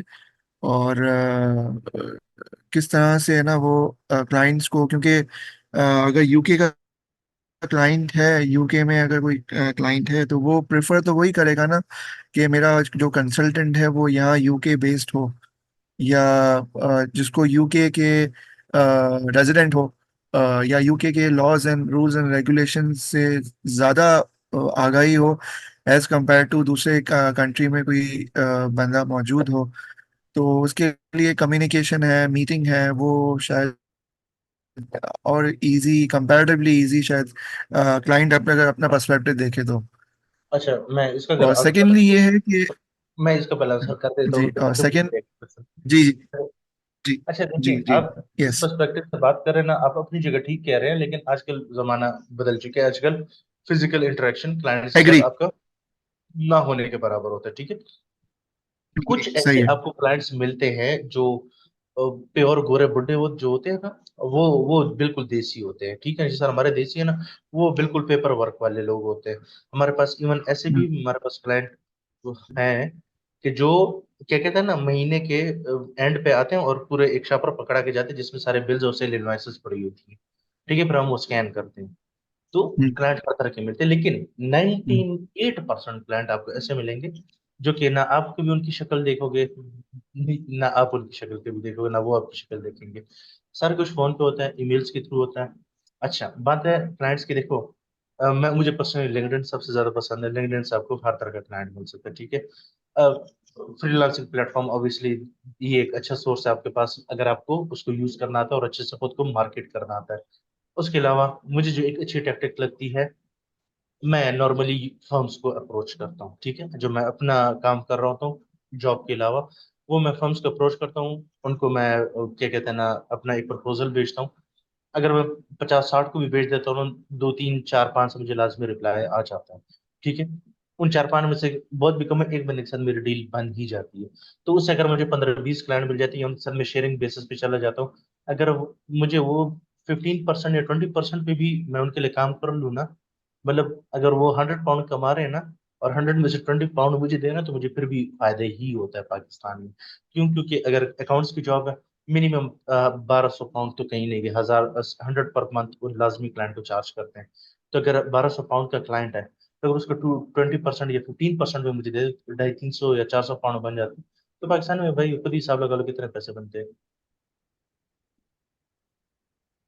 तो मुझे पर्सनली ये तरीके ज्यादा पसंद है। बाकी पीपल पर आर एक फ्रीलांसिंग प्लेटफॉर्म है, वहाँ पे अकाउंट बनना थोड़ा सा मुश्किल अभी कर दिया उन्होंने, लेकिन अगर वो आपने बना ली तो वो ज्यादा बेहतर है, क्योंकि वो उधर सारे यूके के क्लाइंट्स आपको मिलेंगे। वहाँ पे आपको बाकी यूएस और कनाडा शनाडा के इतने नहीं मिलते, प्योरली वो यूके के लिए ही है। ठीक है जी। और उनके लिए कोई मसला नहीं है कि आप किसी भी आप आउट ऑफ यूके हैं, डजेंट मैटर। और है सारी ना, आपके पास फैसिलिटी अगर यूके की क्वालिफिकेशन नहीं भी है तब भी कोई मैटर नहीं है, कोई मसला नहीं है। सर, हर बंदे को पैसा से मकसद है। अगर वो यूके में एक काम के 1200 पाउंड दे रहे हैं या 1500-2000 पाउंड दे रहे हैं, और आप इधर उसको 200 पाउंड में करके दे रहे हो, कौन नहीं आएगा आपके पास? और जो ट्रस्ट डेफिसिट है, यानी कि लेट्स सपोज हम आगे एक सर्विस दें और हम्म। क्लाइंट हमें हमारे पास सिक्योरिटी नहीं है या हमें क्लाइंट से वाकिफ नहीं है about the payment. And secondly ये क्लाइंट को भी यही है ना, डाउट होगा कि ये मेरे से काम कर पाएगा नहीं कर पाएगा, और जाहिर करेगा। बात है, तो ये तो आपकी अपनी स्किल है ना, कि आप खुद को किस तरह मार्केट करते हो, कैसे ट्रस्ट डेवलप करते हो। देखो, ट्रस्ट हाँ कोई अंधाधुंध आप पे करेगा ही नहीं। जाहिर बात है, आप में ऐसी कोई स्किल होनी चाहिए। जी। आप उससे जब मीटिंग करो, यस। फोन पे बात करो, तो आप उसको कन्विंसिंग पावर आपकी होनी चाहिए कम से कम। Obviously that is something else. जी। वो एक डिफरेंट, हर इंसान की एक डिफरेंट स्किल होती है, एक नेचर होती है कि आप दूसरे बंदे को किस तरह घेर सकते हो। ठीक है? या तो आप नॉलेज की बेस पे घेर सकते हैं, आपकी बातों में या फी के थ्रू। तो मल्टीपल फैक्टर्स होते हैं आप क्लाइंट को पकड़ने के। तो ट्रस्ट डेफिनेट, जहां तक बात है ना, to some extent you are not incorrect. मैं ये नहीं कहूँ कि आप गलत हो, लेकिन इतना भी बड़ा मुद्दा ये नहीं।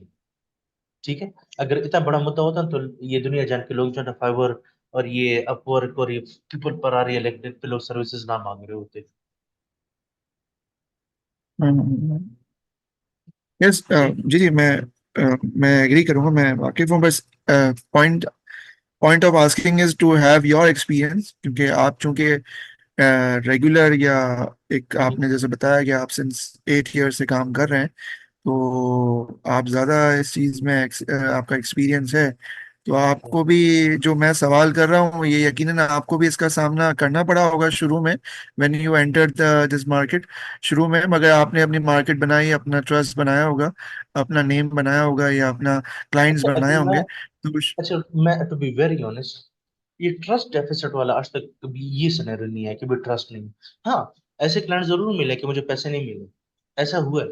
मैं ये चीज डिनाई नहीं कर रहा हूँ, लेकिन ऐसा कभी नहीं हुआ कि भाई कि आपको काम आता है, आप कर सकते हैं या नहीं। जाहिर बात है, अगर मैं आपसे बात कर रहा हूँ, अब मैं आपसे पहले आपकी प्रॉब्लम पूछूंगा, आप करना क्या चाह रहे हो। मैं आपसे आपका रेलिवेंट डेटा मांगूंगा, फिर मैं आपको उसी वक्त सजेशन दूंगा कि भाई इस चीज को मैं ऐसे ऐसे लेके चलूंगा, और ये मेरे काम उसमें ये स्टेप्स इन्वॉल्व होंगे। आपका टैक्स या अकाउंट्स इस तरह प्रिपेयर होंगे, ये आपकी फाइनल एक अमाउंट होगी जो आपको एचएमआरसी को पे करनी है, कैसे पे करनी है, सारा कुछ मैं आपको जो प्रोवाइड करूंगा। तभी वो कहते हैं ना, जब मैं आपको पूरा एक बुफे पेश करूंगा ना, जिसमें हर एक चीज सेपरेट पड़ी होगी और आपको क्लियर कट नजर आ रही होगी, तब आप पिक करोगे कि हाँ यार, ये बंदा ठीक है, ये चीज इसको समझ आती है। और ये चीज आप तभी उसको क्लियर कर सकते जब आपकी खुद ही ग्रिप होगी उन चीजों पे। तो ट्रस्ट वाला एलिमेंट मैं नहीं कहता कि यार ये कभी आया होगा जिंदगी में। हाँ, पैसों के ऊपर नीचे बात जरूर है, पार्शियल पेमेंट्स भी मिली हुई हैं। वो आपको पता है यार, हर हर जगह हर तरह के लोग आपको मिल सकते हैं। ये this is part of the business, वो तो है। अच्छा, ये ये आप इस्लामाबाद बेस्ड है ना? जी। जी, आप इस्लामाबाद बेस्ड है। और अच्छा, मैं कराची से हूँ सर। कोई मसला तो नहीं, फोन कराची पे आना होता है, कराची में आपका ऑफिस यहाँ पे होता है? नहीं, जी। मैं इंटायरली 8 साल से इस्लामाबाद में हूँ, कभी बाहर नहीं गया। अच्छा अच्छा, कराची नहीं आना था। ओके, चलें, मेरा आना होगा, इस्लामाबाद से जरूर मिलेंगे। जरूर जरूर। क्लासेस का शेड्यूल क्या होगा? यार, हमारे नेक्स्ट वीक से क्लास होगी, Monday and Tuesday and same timing हमारी होगी, 9:30 से 11 तक, 1.5 घंटा हमारी क्लास चलती अच्छा, एक मैं आपसे सजेस्ट करूं या आपसे रिकमेंड करूं, आप भी इसको यकीनन इसको एग्री करेंगे, क्योंकि जितने भी ज़्यादा पार्टिसिपेंट होंगे मेरे ख्याल में शायद प्रोफेशनल्स हों, तो अगर ये जी। क्लास अगर वीकेंड्स पे हो तो ज़्यादा बेहतर नहीं हो जाएगा? सैटरडे संडे को हो जाए या फ्राइडे सैटरडे को हो जाए। मैं आपको इसके दो रीजन देता हूँ। एक तो हमारे पास स्लॉट जो वीकेंड पे खाली होती है ना, जो कि मैं पहले दो सेशंस जो थे ना, ये हमारा 8वां बैच है, पहले दो सेशन मैं वीकेंड पे ले चुका हूँ। मैं क्लियर कट साफ सुथरी बात आपको बताऊं, एक तो जो मुझे स्लॉट मिलती थी वो होती थी असर के टाइम की। देखो, आपने अभी खुद ही बात के जवाब दी कि सारे प्रोफेशनल्स हैं, सारा हफ्ता हमने काम किया होता है, एक वीकेंड हमें मिला होता है जिसमें घर के हजार काम होते हैं, ठीक है ना। उस वीकेंड में बंदा, आप भी पढ़ने बैठे हो, मैं भी पढ़ाने बैठा, बंदा कहता है यार ये क्या जिंदगी, एक वीकेंड है वो भी सुकून से नहीं है। वीक डेज मैंने इसलिए प्रेफर किए होते हैं 9:30 बजे, कि तकरीबन हर बंदा ऑफिस से आ चुका होता है, ठीक है। अब जहाँ बंदे ने 8-9 घंटे ऑफिस में दिमाग खराब किया होता है, बंदा कहता है चले यार 1.5 घंटा और ही दिमाग से, कम से कम वीकेंड तो सुकून से मेरे गुजरे ना। तो ये मोटिवेशन है मेरी सिंपली। वीकडेज रच के काम पर, वीकेंड में मैं काल भी ना उठाऊं किसी की। तो चले चले बहरहाल, हर किसी का, मैं आपको स्टिल वो आपको सजेस्ट करूंगा या रिक्वेस्ट करूंगा कि अगर संडे नहीं तो कम से कम फ्राइडे सैटरडे अगर कर लें तो इजी हो जाएगा सबके लिए, मैं मुझ समेत दूसरों को भी शायद इजी हो जाए, शायद मे बी। मैं मैं डिस्कस अपनी अगर करूंगा, बात लेकिन करूं, मुश्किल ही है इस तरह का, मैं आपको अच्छा, बता रहा हूँ आप अपना अगर प्लीज अगर कांटेक्ट नंबर भी अगर मुझे शेयर कर दें वो आपके साथ या टेक्स्ट पे हमारा या। ग्रुप जो होगा ना, तो वो इंशाल्लाह हमारा, मैं उस ग्रुप में आपके साथ होऊंगा। और हमारा ग्रुप बनता है ही इसलिए कि हमारे जो भी क्वेश्चन आंसर होते हैं हम ग्रुप में भी डिस्कस करते हैं, और आप लोगों के साथ डायरेक्ट भी कांटेक्ट कर सकते हैं, कोई तो मसला नहीं। अगर आपका है, मुझे अगर नंबर ड्रॉप कर दें ताकि मेरे पास भी आ जाए और मैं ज्वाइन हो जाऊं। आप ग्रुप में आपको ऐड कर लेंगे, वो एडमिन जो है ना उनके पास सभी कॉन्टेक्ट है, वो ग्रुप बनाते हैं सेपरेट, और सारे उसमें ही होते हैं फिर, ठीक है। तो उधर मैं आप लोग से मेरी कम्युनिकेशन होती रहेगी, नंबर आप लोग के पास ही होगा, ठीक है। Okay, thank you. बहुत बहुत- अच्छा, जी सिकंदर अली साहब, आपका भी क्वेश्चन।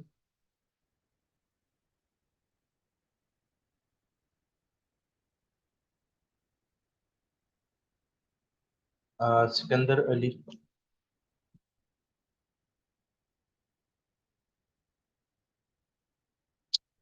जी, काजी मोहम्मद अयाज साहब, जी फरमाएं।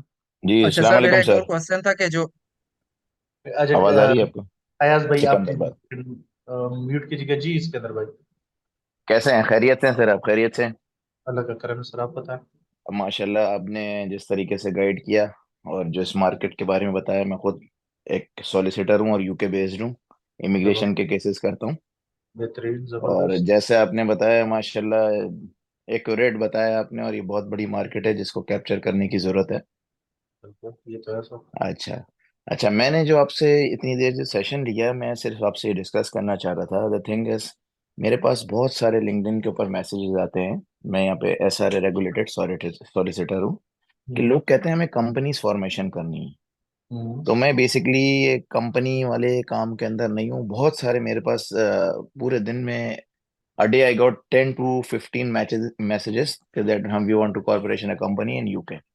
तो मैं वो हम्म बना नहीं पाता हूँ, और अपने बिजी शेड्यूल की वजह से मैं सारे इमिग्रेशन के केसेस करता हूँ इधर, वीजास के ना।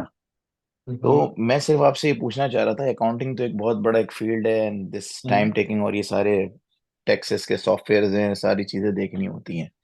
क्या हम्म ऐसा कुछ अलाइनमेंट हो सकता है कि, और लोग बहुत से बताते हैं कि हमने कंपनी बनाई और कंपनी फिर बाद के अंदर ऑटो के ऊपर भी आपको पता है बंद हो जाती हैं, फिर उनके बिल्कुल। अकाउंट्स जो होते हैं, अकाउंट भी सस्पेंड हो जाते हैं, फिर इसके बाद फ्रीज हो जाते हैं, उसके बाद बंदा ब्लैक लिस्ट पे आ जाता है। जब वो बिल्कुल। वीजा अप्लाई करता है, जब वीजे शुरू शुरू में लोग अपनी खुशी की खातिर बना लेते हैं कॉल सेंटर के लिए या कोई हम्म और बिजनेस के लिए, फिर उसके बाद वो उनके ब्लैक लिस्ट में आ जाते हैं। जब वीजा अप्लाई करते हैं तो उनका होम ऑफिस वीजा नहीं देता। ऐसे उसके ही। बाद फिर मैं फाइट करता हूँ ना उसके ऊपर, उस बताता हूँ कि इनकी पार्टनरशिप की पूरी डिटेल्स देनी होती है।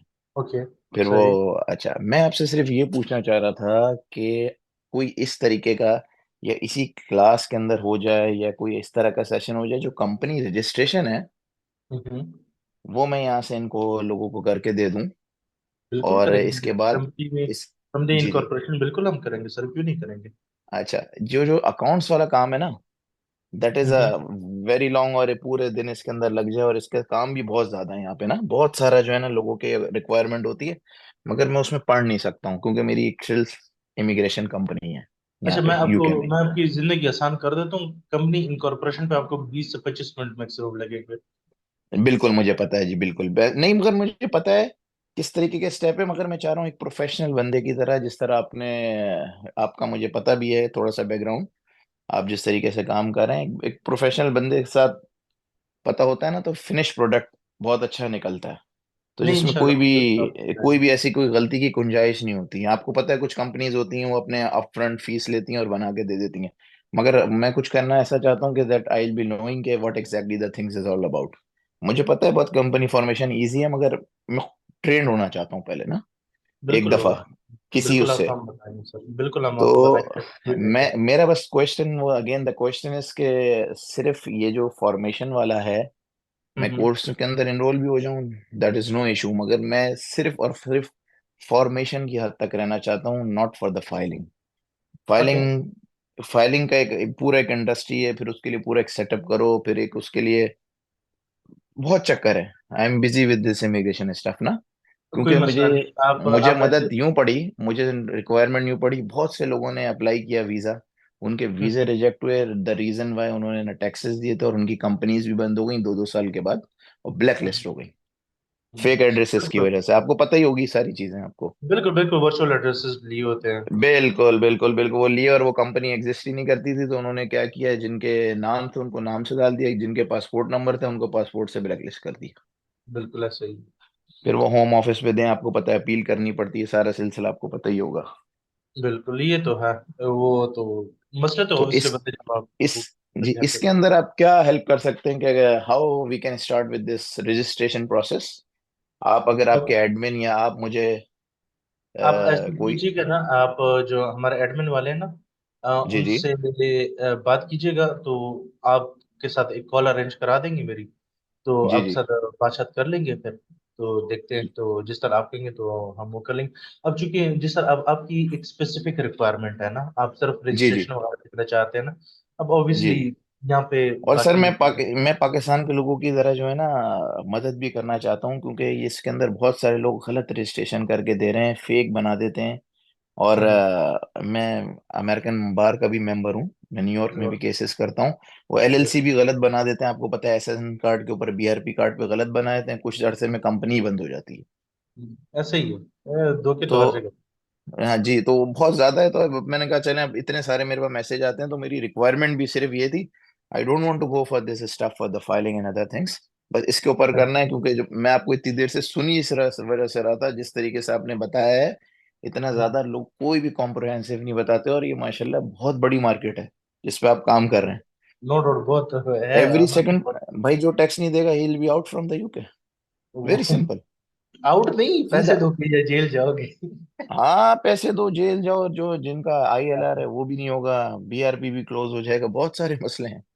वो तो ना की तो बात ही नहीं है, तो ये तो अच्छा आप सिखा रहे हैं। तो मुझे प्लीज सर एक कोऑर्डिनेट कर लीजिएगा, आपके कोई भी एडमिन या कोई आप भी। एडमिन के साथ कोऑर्डिनेट कर लीजिएगा, तो इंशाल्लाह आपके साथ कोई हम वो कर लेंगे, ठीक है। थैंक यू, बहुत बहुत शुक्रिया, it was nice talking to you, thank you. जजाकल्लाह, thank you so much. Thank you. जी अय्याज भाई प्लीज फरमा। सर मेरा ये एक क्वेश्चन था कि काइंडली एक तो हमें फिर टैक्स स्लैब भी शेयर कर दीजिएगा और लिंक्स वगैरह भी, वो तो उम्मीद है आप कर देंगे उसमें। और दूसरी चीज ये थी सर कि यूके की फॉर्मेशन का तो ये हो गया, अब यूएस की फॉर्मेशन के हवाले से आप कोई कोर्स ऑफर कर रहे हैं, और अगर जो जो लोग, लाजमी बात है मैं मेजोरिटी प्रोफेशनल्स ही होगी, तो जो लोग दोनों कोर्सेज को अवेल करना चाहते हैं, दोनों की टाइमिंग में कोई डिफरेंस होगा, और दोनों को अवेल करने पे कोई कंसेशन मिलेगी, कोई स्पेशल पैकेज मिलेगा? यार भाई बात सुनो, बात ऐसी है कि ना मेरी जेब में 1 रुपया आप लोग भेजोगे, मुझे मुझे अपने पैसे मिलते हैं। और ऑब्वियसली एक इंस्टीट्यूट है, दे ऑब्वियसली इन्होंने हर एक चीज प्लान किया होता है। इनका ये तो अब एडमिन आपको बहुत अच्छे से गाइड करेगा कि भाई क्या प्रोसीजर है।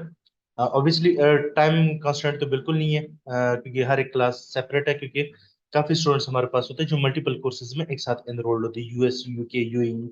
नॉर्मली ये तीन कम्बिनेशन अक्सर होती है स्टूडेंट्स की ना। तो आप मैं बल्कि ऐसे करता हूँ, आप एडमिन से कोऑर्डिनेट लाजमी कीजिएगा, आप उनको बता दीजिएगा। बाकी जहाँ तक बात डिस्काउंट वगैरह की, ऑब्वियसली वो आपको लाजमी पता है। और यूएस का टू बी वेरी ऑनेस्ट मैं बहुत उनसे इंस्पायर्ड हूँ बहुत। नाइस जिस तरीके से वो करवाते हैं ना, होती है ना, एक बंदे की एक पर्सनैलिटी होती है। मुझे पर्सनली वो फील होते है कि वो बड़ा अच्छे तरीके से बताते हैं, समझाते हैं चीजों को ना। तो यूएस के लिए ऑब्वियसली उनकी एक्सपर्टीज है, एंड ही नोज हिज क्या कहते हैं ना, गेम, कि वो किस तरह है यूएस का। ऑब्वियसली मैं बिल्कुल निल नॉलेज है यूएस के रिलेटेड, क्योंकि ना जी मैंने ठीक है पढ़ा सर, है थैंक ना यू सर। मैंने उससे, लेकिन आप एडमिन से कोऑर्डिनेट कर ले तो इंशाल्लाह वो आपको फुली हेल्प ठीक आउट करेंगे। ठीक है सर, थैंक यू सर। बाकी जो वीकेंड में क्लासेस हो रही हैं वो हम फिजिकल भी अवेल कर सकते हैं, एक आध क्लास एक आध कोर्स हम फिजिकल अवेल कर ले और एक ऑनलाइन मोड में। यार हमारे यूके का तो ऑनलाइन ही होता है।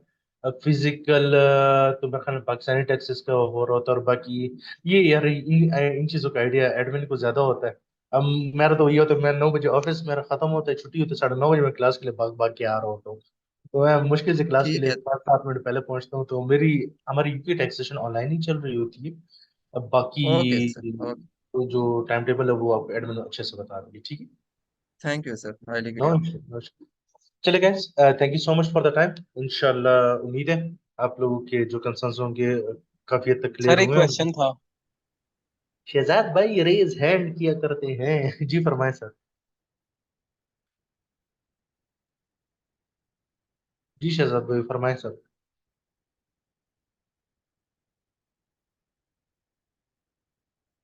ओ भाईजान गायब हो गए हैं, आप किधर चले गए?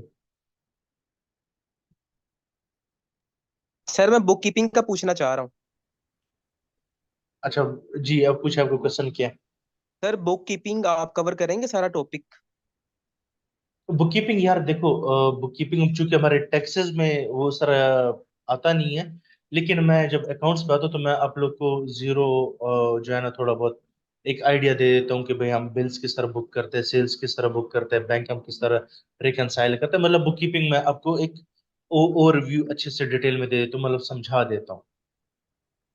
कि अगर हमारे पास क्लाइंट आता तो क्या हम बुक कीपिंग कर सकते हैं उसकी, अगर इतना यार का आप कवर कर देते हैं? यार मैं आपको ये जरूर बताऊं कि बुक कीपिंग होती कैसे है, सॉफ्टवेयर पे बुक कीपिंग की कैसे जाती है।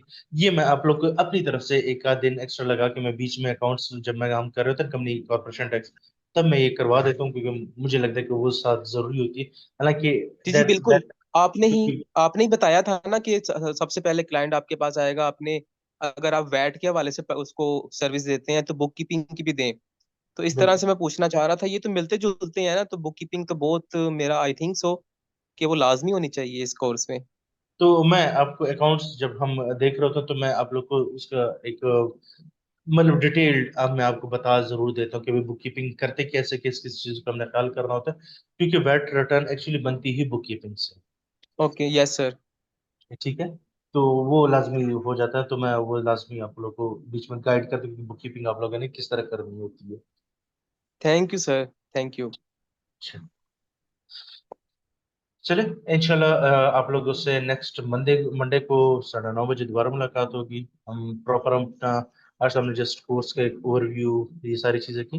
नेक्स्ट हमारा इंशाल्लाह प्रॉपर हम स्टार्ट करेंगे एम्प्लॉयमेंट इनकम से, और इन सारी चीज़ों से हम स्टार्ट करेंगे। तो looking forward you all guys कि आप नेक्स्ट क्लास में इंशाल्लाह आएंगे। तो तब तक के लिए इजाज़त दीजिएगा, दुआ में याद रखिएगा। अल्लाह हाफिज़। अल्लाह हाफिज।